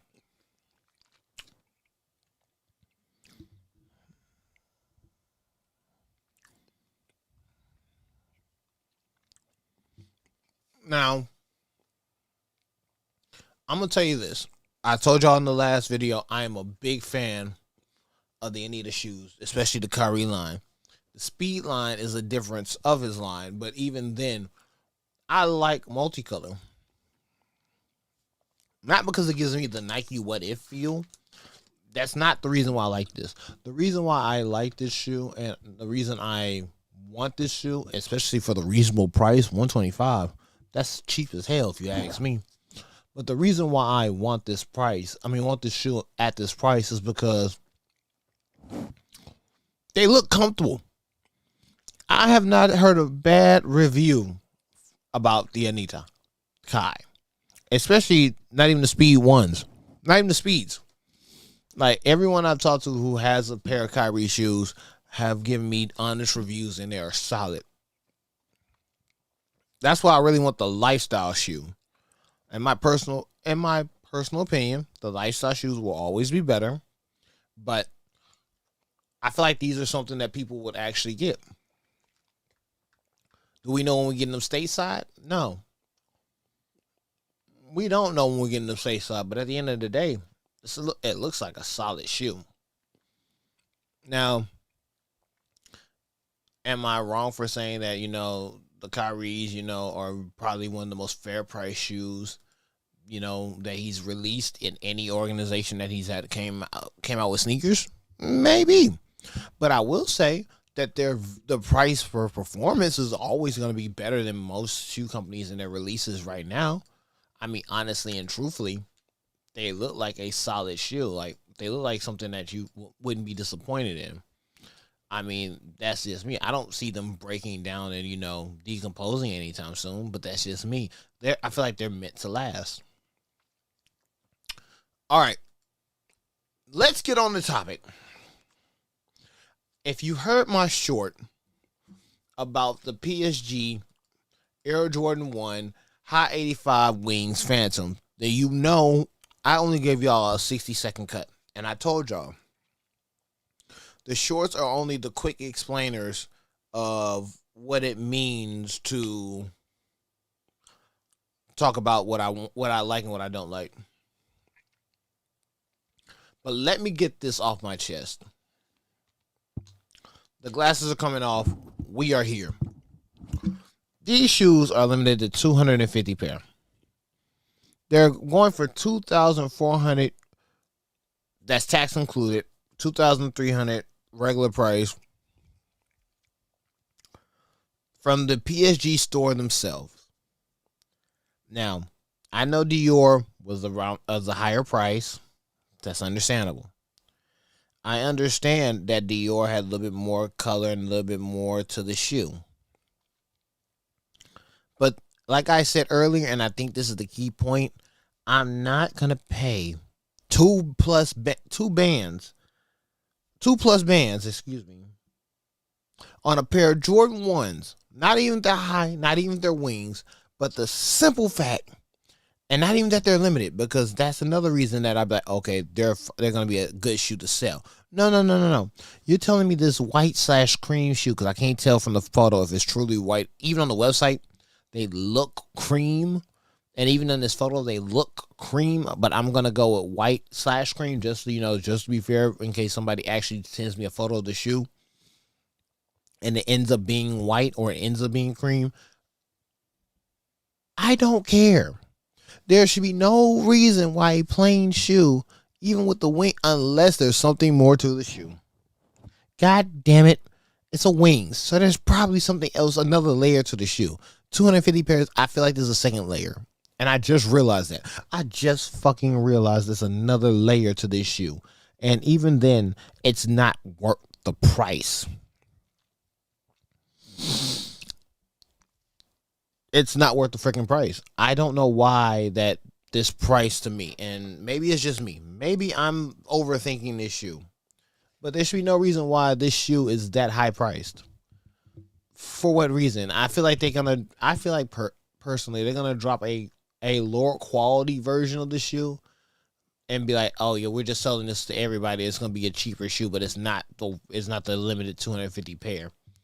Like no, I'm sorry. I refuse to find a reason for me to support this shoe and the price that it is. Like, if anyone can give me a legit reason on why I should support this shoe, let me know. I am here for all foolishness. But if it doesn't make sense, I'm not spending my cents. Like, no. Hell no. Let me know in the comments what y'all really think about this shoe. Like, I really want to know y'all opinion about this shoe, because in my taste, I am not rocking with it at all. Like, I have no justifications for me actually wanting this shoe, or me actually buying or spending the money, tax refund money, on a damn $2,000 shoe. For what fucking reason? It makes no sense. That's just me. Maybe I'm wrong. Let me know in the comments if I'm wrong, because at the end of the day, if I'm wrong, tell me. So, let's go to the next shoe. Let's get out another shoe. I know I've been all over the place, mid with the show. But I did find something that, excited me a little bit more. Now, we did drop a photo of a short of the retro question threes. Well, Reebok decided to drop the question of golf shoes. I'm gonna be honest with you. AI smart with this one because, of course, he had a straight basketball line when he was Reebok, but now since he's basically in power at Reebok, his line has way more power than people think. And if you're gonna release a shoe based off your original design, you might as well have a golf version of that shoe. Like, that's just the red pair. Let me show y'all the white pair. Let me show y'all, not the white pair, excuse me. Let me show y'all the black and white pair. Like, don't get me wrong, I like Jordan golf shoes, but I feel like AI was smart with this one. Like, look at that. This is just the ones for the ones who play golf. Like, come on now. Like, this is not a disappointment. Like, this is something that I feel like would be way cheaper than the Jordans when it comes to, getting a good golf shoe. But at the end of the day, like, it's a solid golf shoe. Like, that's freaking solid. Like, let me know how y'all really feel about this shoe, because come on now. I have nothing but positivity to say about this shoe. That's just me. If I'm out of line, let me know in the comments, because at the end of the day, this is a talk show. We're going to talk about the shoes. We're going to make sure that the shoes are being talked about even at this moment, because at the end of the day, this is how we make the show grow. All right. Let's get on with the next shoe. I know we're almost at the 20-minute mark, and I've barely been entertaining. I had one real hot take, and that was for for some shoots for Jordan 1s that are 2 bands. No. Let's be a little bit more. Let's be a little bit more upbeat. Let's get wicked. Now, these are the Tyrese Halliburton custom Puma All Pro Nitro PE DX, inspired by D Generation X. If you are a 90s WWE fan, but we all grew up with the F, because you know what the F means, then you know what we understood. Then you know these Pumas might be it. I'm glad they're customs. But if he actually did like a retail release, I feel like these would sell. I feel like these would sell not even only to wrestling fans, but more or less like D-Generation X was a part of a lot of people's lifestyles and life journeys in their youth around the 90s era, early 2000s, and even up to like the mid 2000s. But when you really think about D-Generation X or DX, you already know who you're thinking about. And so for him to actually do a shoe and actually wear them on the court, bravo, sir. Bra fucking vo. But that's just me. I want to know y'all opinions. Like, this is the fun part of the show. Like, I get to learn y'all opinions, as well as letting me know what shoes y'all want me to review on the show, because, like I said, it's the late night sneaker talk show. I'm trying to get back into the swing of things. And I think about it, I did 2 episodes back to back. Normally there's not this much sneaker content unless it's during a big event. But for me to go back to back, I think that's something to say about, what's really up, or what's really going on. Now, can we all be a little bit more excited for the shoes? Maybe. I have nothing against them. I'm here for it. Let me know what y'all think. All right, here we go. All right, so I like them. I think they're a smart way to tribute. I think they're a good idea, but that's just me. Ew. Ew. And see, that's why now you see why I wait to do the shoe. Now, shout out to the Soul Retriever for this one. Now, I don't know if you remember me, but Paulo Banchero, and if I say your name wrong, I do apologize because I did walk you and your starting teammates of the 2023-2024 season in NRG Stadium during the national championship game, so that's fine. I did walk you up to y'all suite, but and I have a picture to prove it too. But he debuted the P5 Tatum threes, the Bat Cave, on the court. And as a Boston Celtics fan, you know, Jason Tatum, good player. But when it comes to like an actual shoe that's not a retro or, you know, more or less in the Team Jordan aspect of things, the name is cool. I feel like they're not for me, but I feel like if this was a kid's size, I feel like the kids would actually rock these joints really tough. Like, I feel like this is more prone to the kids. Now, I'm not perfect, and I'm just doing what I can. And this is the shoe that I feel like I know it's gonna sell, but it's like, can you be mad at it? Can you be mad at it for at least attempting to sell? Excuse me. All right. I know I try to stay away from one brand repetitively throughout the show, but even then, there are some times when you go back and forth and you look at my threads and everything like that. Not my threads, excuse me. My timeline and what I go through and what I look for and what I see, then it's kind of like, okay, I see why you try to stick with one brand or you try to, you know, keep the conversation going. Now, I know I just did some golf shoes, so I expect the same kind of energy from the golf shoes that I'm about to get with these. Ladies and gentlemen, Converse has joined the loafer economy. I repeat, Converse has joined the loafer economy. What does that mean? That means, ladies and gentlemen, that means that Converse decided to have their own pair of loafers that are coming out in two colors, black and white. They are called the Converse All-Star Coupe GB loafers. Now, they're not stateside yet. Converse Japan is already kicking our ass. They're not, but I wish these would come stateside. Let me see if I can pull up the white ones for y'all, because the black ones are already nice. The black joints are already on point. But I want to pull up the white joints. The white joints, I feel like, are also something that's going to be a nice shoe. But I swear, they do not need to be no more than 150 to 180. 200 would be overkill. Even for this white pair. Like, you telling me I'm about to go to church in some Chucks?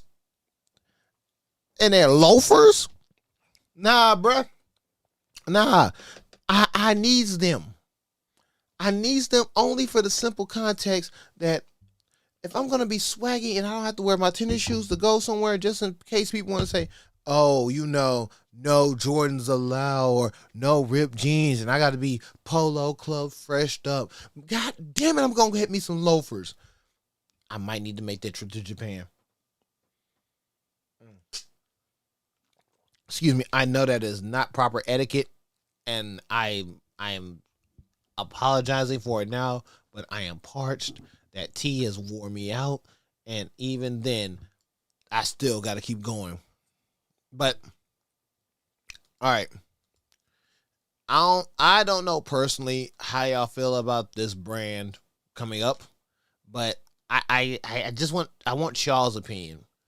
I do want y'all's opinion on this one because I need to know, do I need to keep supporting or keep being like, they're okay? If y'all watched last night's episode, and I say go watch last night's episode, y'all already know how I felt about a certain person dropping another pair of Air Force Ones. That's neither here nor there. But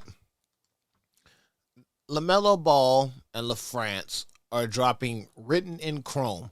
Now they do have two colorways. They have this one and they have a black one. Oh,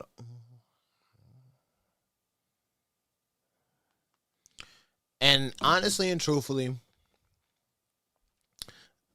the Puma France has been kind of mid in my opinion. If y'all don't like them, let me know. I mean, if y'all have y'all own opinion about them, let me know in the comments because I'm making sure that I'm in the comments as well, watching, making sure y'all in the chats as well. I haven't set up no goals or anything. You know why? Because I'm just trying to do what I can to just stay consistent with the content and whatnot. But when I say I personally have no allegiance to Puma with this one is just, it's like the Balenciaga shoes. It's like they're bulky for bulky's sake. And I mean, some people will like them, some people don't. Chrome is a nice colorway, just not for my cup of tea. And that's just me talking. And for those who want to see, I'll show the black pair as well. Like I said, the black pair isn't bad. Like, both shoes aren't bad. It's just they're bulky for bulky's sake. And I feel like there could be either a hit or a miss. I feel like they can be something that even now that we're doing more and more content for sneakers and more content to just to get the name out there. Oh, I look blurry than a motherfucker. Hold on now. That even now, excuse me. Even now, these are okay. They're just an okay shoe. They're like they're not anything to be whoopla about, but there's something to just be there. And it's nothing wrong with that. It's truly nothing wrong with that. Like I say, I tell everyone every time I do one of these, make sure y'all like, comment, subscribe, check out the channel. I am appreciative of everyone tuning into the show. We're almost at the 30-minute mark. Ooh, excuse me. And y'all know me. I at least try to give y'all the minutes that I use for the front end and the back end, respectively. So that way, when I do bring the show episodes out and do all the cuts for them, that everything is, in its proper place and properly aligned. Hopefully by next week, I'll start getting the chops up on most of these episodes and get back to posting on TikTok, on the Sneakers and Stogies TikTok, posting on here. I'm even bringing the Tumblr back because I'm sick of Instagram. I haven't been on it like I used to. It's just been mid for me. And if y'all feeling the same way, let me know in the comments below because I'm just trying to make sure that, at the end of the day, when it comes to just getting the content out for y'all and making sure that it's appreciated, I'm here to do that. So before we go into the 30-minute mark, let's just bring these out. We all know they're coming out. We all know that the Amamanier Air Jordan 3 OGSPs for the love are going to drop March 29th. I'm a person that seen some of these shoes before the sample photos came out. I've been to Social Status and I'm on my year here in Houston. I met Mr. Whitner before. I'm in the Discord. I keep an eye on a lot of these things, not just for as hype beast sake, because I'm not a hype beast. I'm a genuine sneakerhead. And I try to, if I can't get the sneaker and somebody else want it, I try to use my Nike account or whatever access I have to at least help others get their sneakers, because that is what my dream is to making sure that we all have the sneakers that we want to have because we deserve the things that we do want, and especially in this era where things are way more accessible now than they've been in the last 10 to 15 years. And with these are not going to last in the Nike app. These raffles and everything, these are going to go quickly. And the scary part about these, and I don't think y'all hear me when I say it, the scariest part about these is it's not even that it's an Alma Year or a Jordan 3 collab. That's not the scariest part about this. The scariest part about this is that it's a solid shoe. You got the tag, you have the box, and you have it looking like a decent sneaker that is coming out during the anniversary year, when we're already taking enough hits as it is on the anniversary year of sneakers, on the anniversary of the Jordan brand. I don't know about y'all, but when they say we are going for broke, they really mean that. Like, even then, it's one of those things that you appreciate, or that you really want to get. I'm sorry, I zoned out. I zoned out for a second. I do apologize. I heard my dog in the background. He's whining. And if he comes get me, then he's gonna be a guest on the show. He's too damn big to sit in my lap, but he's gonna be sitting on the floor right next to me. So back to what I was saying.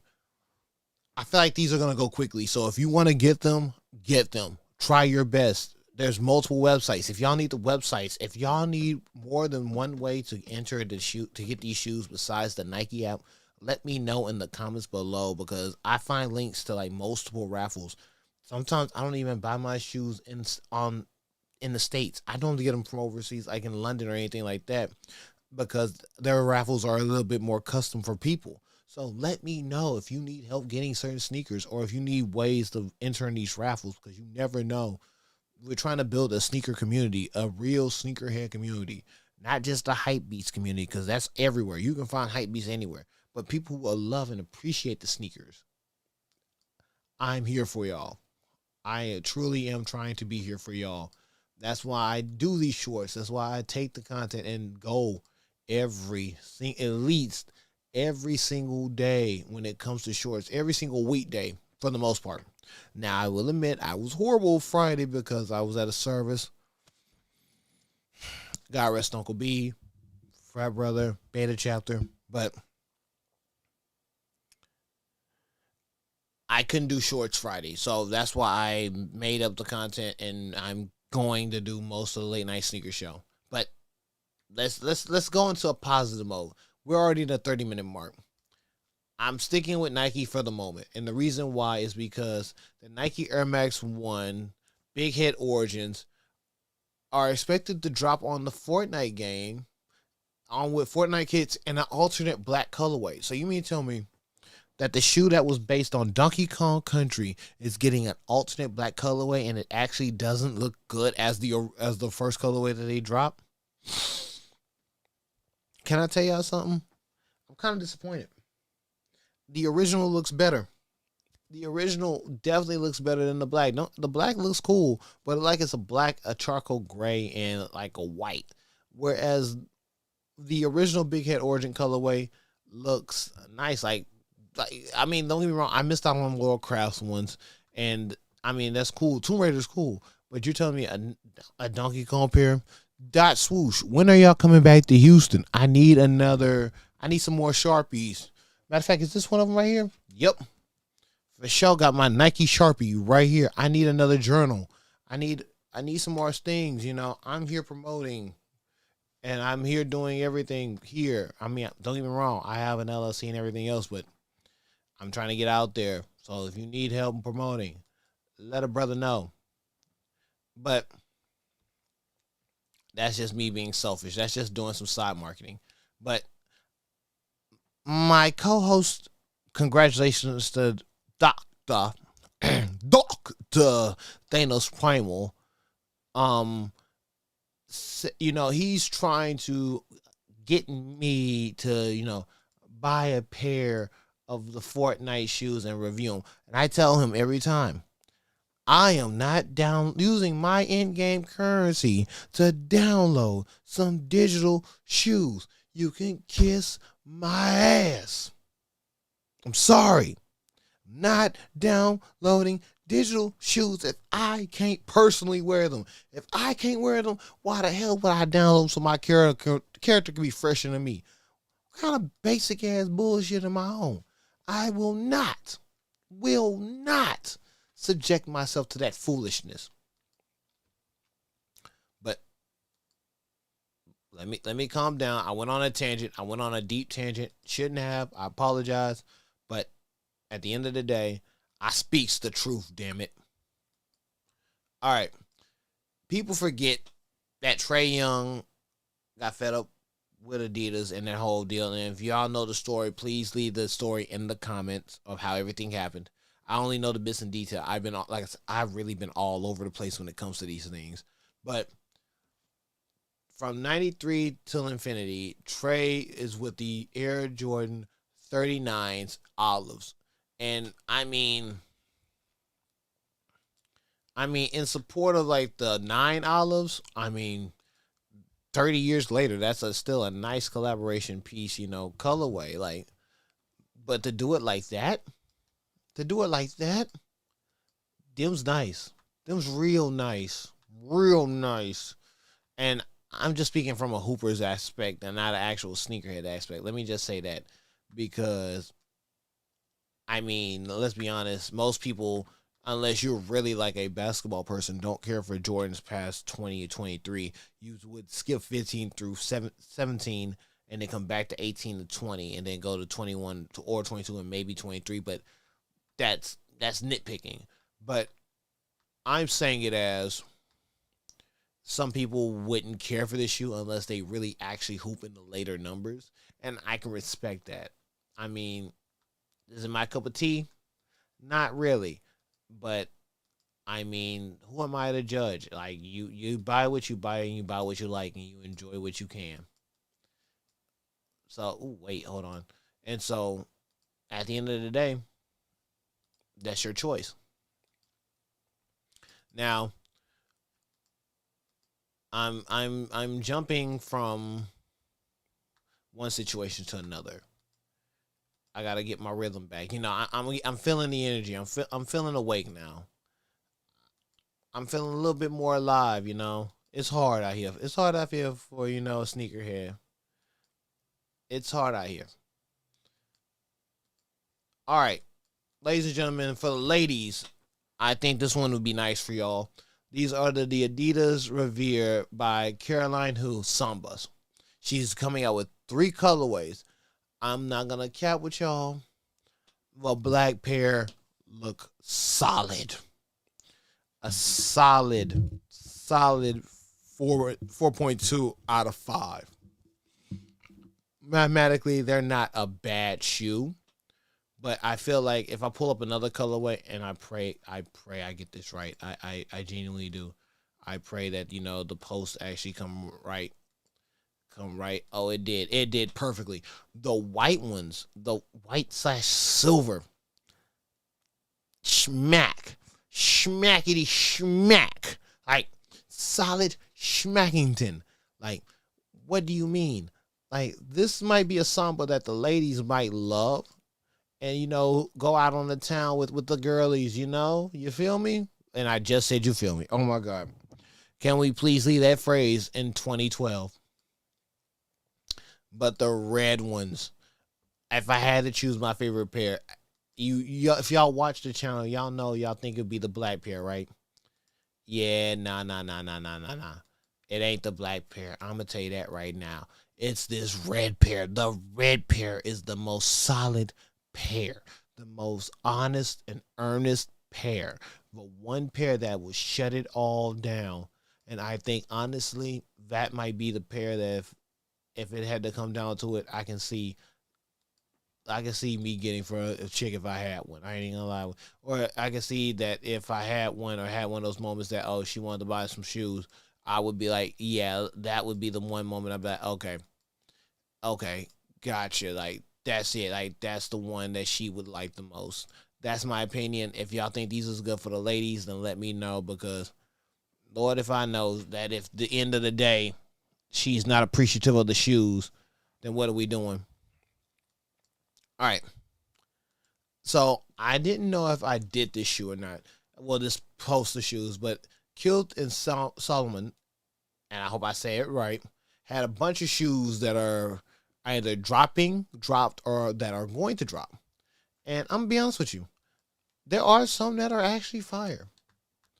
There are some that are actually on par with actually being a lit sneaker. And I feel like if I can go which ones off the bottom are fire, I'm not going to lie, the purple and the baby blue, that whole bottom row is fire. Let's just be real. I try to be honest and not subjective, but the whole bottom row looks very cool. Now, if you go to that middle row, the white is nice and the dark blue ones are nice. If we go from the top row, I would say the cream yellow is better than the lime green and gray with the black. But the overall collection, I would say, is probably a 3.8, 3.5 out of 5, which isn't bad, but I feel like grouping them all together is just giving me the best average score for all of them. And that's where I'm gonna try to at least give you the fairest average out of all of them. That's just me. All right. I had a post. I actually had two posts I really wanted to talk about. I have I got something to get off my chest. I really do. And y'all might come at me wrong for this, but that's fine.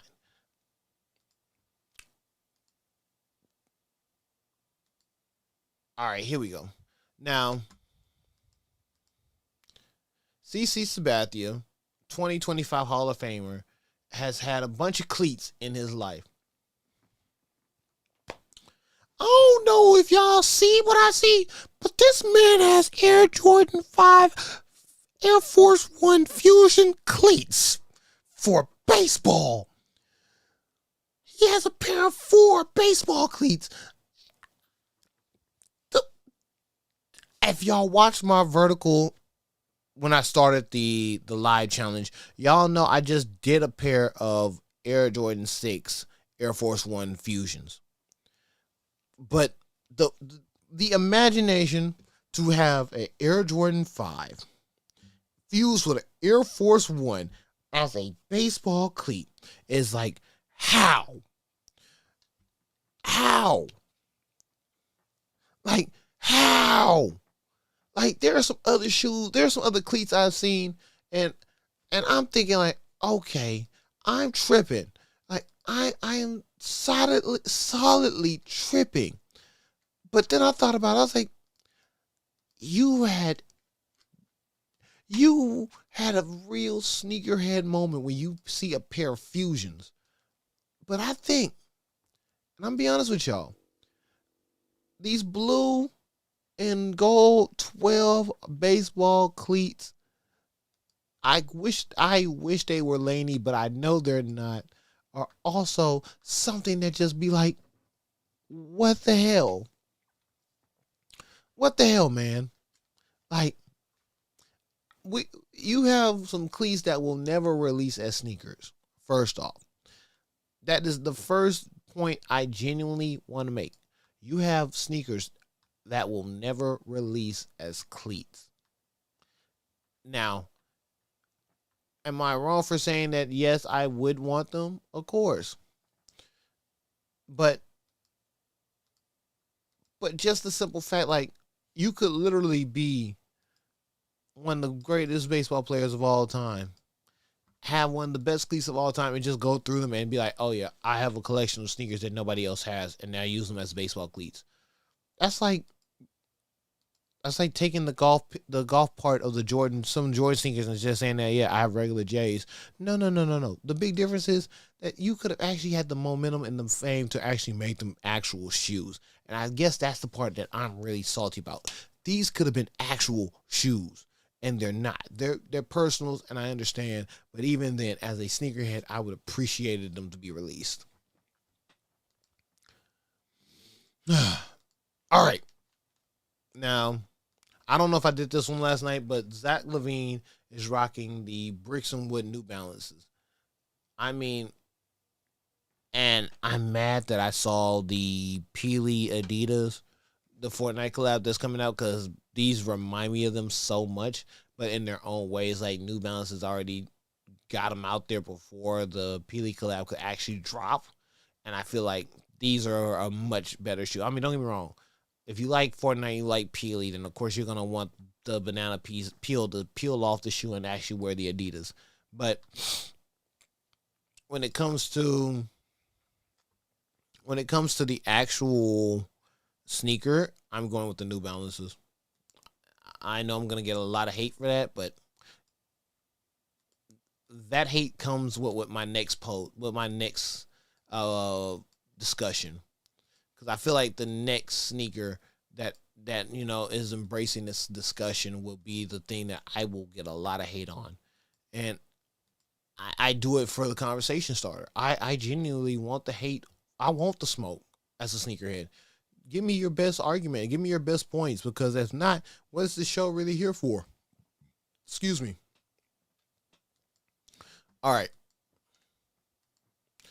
Which one is better? Top or bottom? Air Jordan 3 True Blues, Air Jordan 6 Infrared 6s. I'm going to be honest with y'all. The glasses are coming off. We're almost to the 50-minute mark. I have a few more shoes to get through, but I'm going to take this hot take right now. I'm going with the 6s. I'm going with the 6s. My first ever... let me take that back. My second ever Jordan, my first ever multiple buy is the Infrared 6s. I have the original 91s. I have the Varsity Red from the later 2010s. I have the re-release of the Infrared in 14. I missed the 2019 re-release. And my 14s are still solid. Matter of fact, I might wear them to work tomorrow. But needless to say, one of my favorite shoes of all time is the Air Jordan 6. But this one right here means more. The Air Jordan 6 Infrared means more to me than a lot of people know, especially being a 91 baby, especially seeing the ring moments, seeing the moments, seeing everything happen and seeing the popularity of the shoe rise.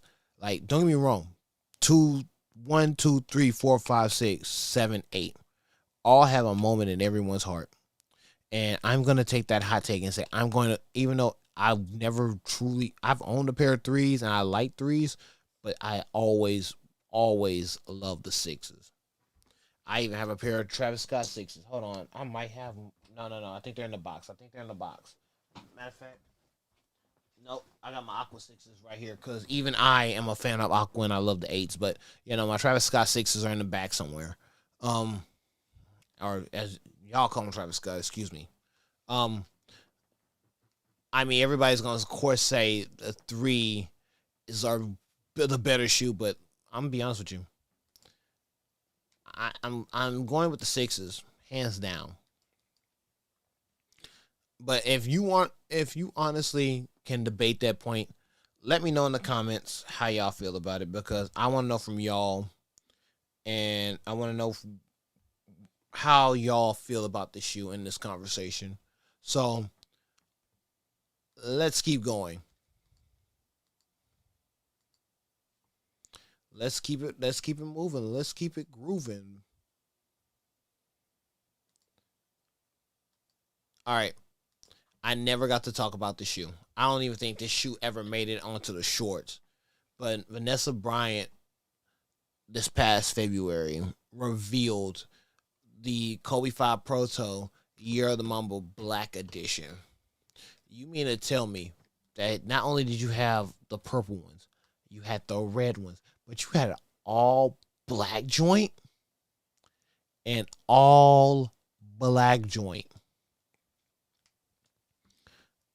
As a black man who, know how people feel about their forces, especially the all black joints, we already know there's some people that, are about that life when it comes to the black Air Force Ones, the black Forces, the black G Knights.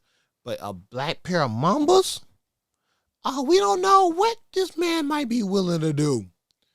We don't know at all what wildness that you might push somebody to the edge. And that edge might be somewhere we don't want to see. And I'm going to be honest with you. These is on point. This is a 5 out of 5. This is probably 5 out of 5. No questions asked. Like, come on now. Let's be serious for a second. Let's be wholeheartedly serious for a second. We all like the Year of the Mamba. Shoot. No questions asked. Shoot. Some people even love the red version. But when you're telling me that there's a solid all black version of this shoe, where was I and why didn't I get the notification? That's the only thing. That's the only thing I can say. Where was I and why I didn't get this notification of an all black shoe?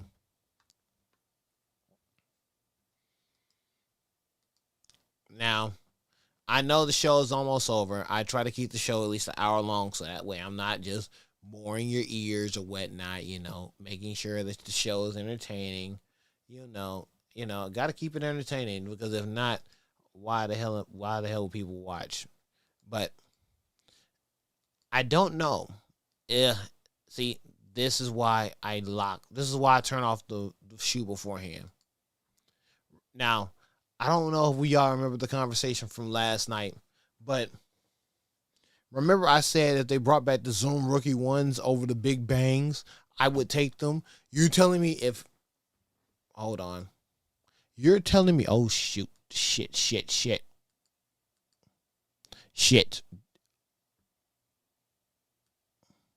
Hopefully. Hold on. Oh shit. Okay. I think we're back now. So you mean to tell me? And I don't even know what part I lost audio on. I think I had audio the entire time until that moment, until I switched the shoe. But I pray when I go back and look over it that we do have this. If not, I'll probably just re-record the show another day. But you're telling me, come here. You're telling me that you wouldn't want these again. You wouldn't want these to drop again. You're out your rabbit ass mind. I'm gonna tell you why. When these shoes dropped around the same times as the Galaxies, these came by quickly. You mean to tell me they're not foam posits, but they have the same design from All-Star Weekend 2012? Yes. Take my money. If I learned how to use the gift feature on here, I would be like Fry. Take my fucking money. Because at the end of the day, this shoe right here says more than anyone will ever say about a good pair of sneakers. That's just me. I don't see why you wouldn't want this to re-release. I don't see why. But I digress. People have their own tastes. People have their own styles. But you can't tell me these aren't fire. I refuse to believe that somebody took the time out their lives to say that, oh yeah, nah, these is ass. Where were these ass at? Please let me know when these were trash. And then I'll look at you stupid and be like, you was never really with us in the culture. You were not like us in this culture. The real fans of sneakers, the real sneakerheads, you weren't with us. You weren't out there waiting in them store lines. You wasn't outside camping for sneakers. You were one of the ones that had a computer bot to actually get it easy and be like, oh yeah, I'm just going to use the bot. I'm going to cheat the system and backdoor. I never really earned my pair of sneakers. Head ass boy. No. These need to come back with the same respect as the Galaxy foam posits. The exact same. I've waited for these now longer than the Galaxies. The Galaxies took at least a motherfucking 13 years. These haven't dropped since. I do not remember when they said, oh, we're bringing back the Galaxy Zoom rookie ones. No, they never said they was bringing these back. And that's the moment that I realized these were the better shoes. Because they said Galaxy was never coming back. Some of my friends, ain't making to see another day. Wish that the Galaxies came back. But no. Them need to make a comeback. I don't know how. I don't know what way. But they need to make a comeback. They need to make a comeback ASAP. The fuck is this? Oh, okay. Well, ladies and gentlemen, damn it, I had it. Hold on. I saw something that pissed me off. And I mean, it really just irked my soul. And if I find it, I'm posting it now because I don't think I posted it in the story. Wait, yeah, I think it's coming up. Hold on. But, hold on. Them shits was ugly. Hold on. Hold on, we gonna get to it. Hold on. I'm sorry I'm putting you on hold. There was something that caught my eye and it irked my soul, and I don't know if I posted it on here or not, but if I have, I apologize. But if I haven't, we gonna talk about this. We gonna talk about this. Hold on. Let me see. There they go. There they fucking go. And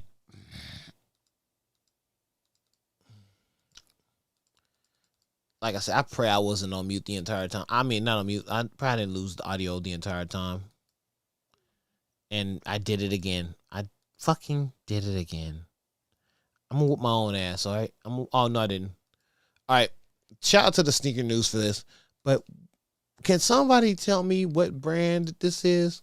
Because it's already bad enough, we don't have Nike Yeezys anymore. But the fact is, you're making a mockery of the shoe with this, and you think this doesn't remind you of the Yeezys? Oh, wait. Look at these.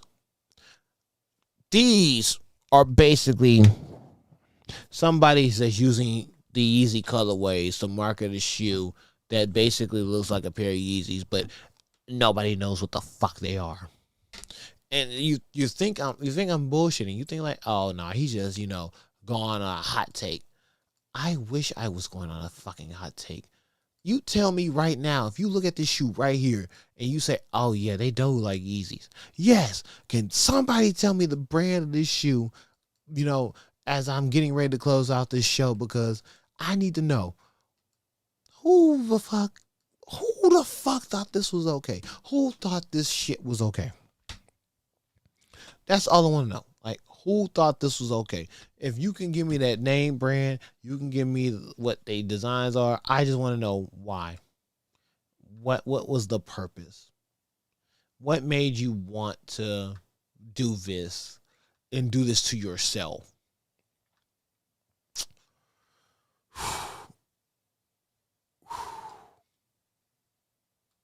I'm sorry. I went on a tangent. I do apologize.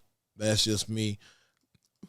It was just something about these sneakers right here that just pissed me off, and it just irked my soul, and I didn't even know why. I just looked at them and be like, bitch, ew, ugh, like, ugh, like, just, ugh, just nasty, dirty work, nasty work. All right, ladies and gentlemen, I've done this shoe on the channel before. I think I've did it during another, version of the late night sneaker talk. But can we please, for the love of God, Nike, bring back the Rochers? That is all I want. I will be a happy customer if you give me more Rochers. You're probably saying why? Why? Do you know that the Rocher era was one of the best eras of sneakers? Did you know that the Rochers were something that were very comfortable as sneakers? Do you know that most Rochers are still wearable if you kept them in decent condition till this day? Did you know that, Nike? No, you didn't. Why? Because you don't love us. You don't love your fans. You don't love your supporters. But these, the Nike Rocher Golf 2 Prickly Cactus, I think I have them on the channel, and I gave a very fair review of them. I need more Rochers. I know that, the eras is changing. The times is changing. Sneaker culture is not what it used to be. I know it's not. But there was one thing that we can all agree on. A nice pair of Rochers make a difference when it comes to actually enjoying the shoes. That's all. That's all I ask for. I don't ask for much. I barely ask for anything. But this is something that I feel like would be greatly appreciated, not only by me, but most of the sneakerhead community. And yes, I did full screen it. I don't know why. I guess that's how the picture came out. But this is still something I truly wish would come back. And with that being said, oh yeah, I still got 2 minutes. I still got 2 minutes. You know what? I'm just gonna pick a bonus shoe because I think I robbed y'all. I think I robbed y'all of a wonderful moment. I think I robbed y'all, and I think I found the best shoe to close out the show. We're gonna stick with Nike/Jordan brand for a second, but we're gonna do this right. We're gonna do this right, and I want to make sure y'all get all the time y'all rightfully deserve for the show. All right, ladies and gentlemen, a lost look-see promo sample that was supposed to be destroyed but didn't get destroyed. Let me tell y'all something. Let me tell you something. Why these never released. If anyone can put in the comments why these Jordan 1s never released, I would love to hear it. This pair should have dropped. Some form of fashion.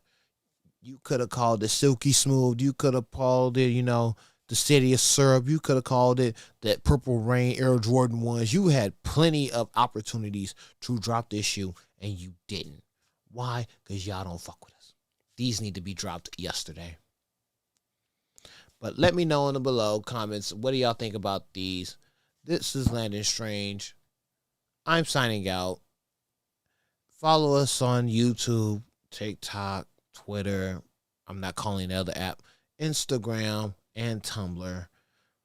This is Landon Strange. Signing out. Yeah.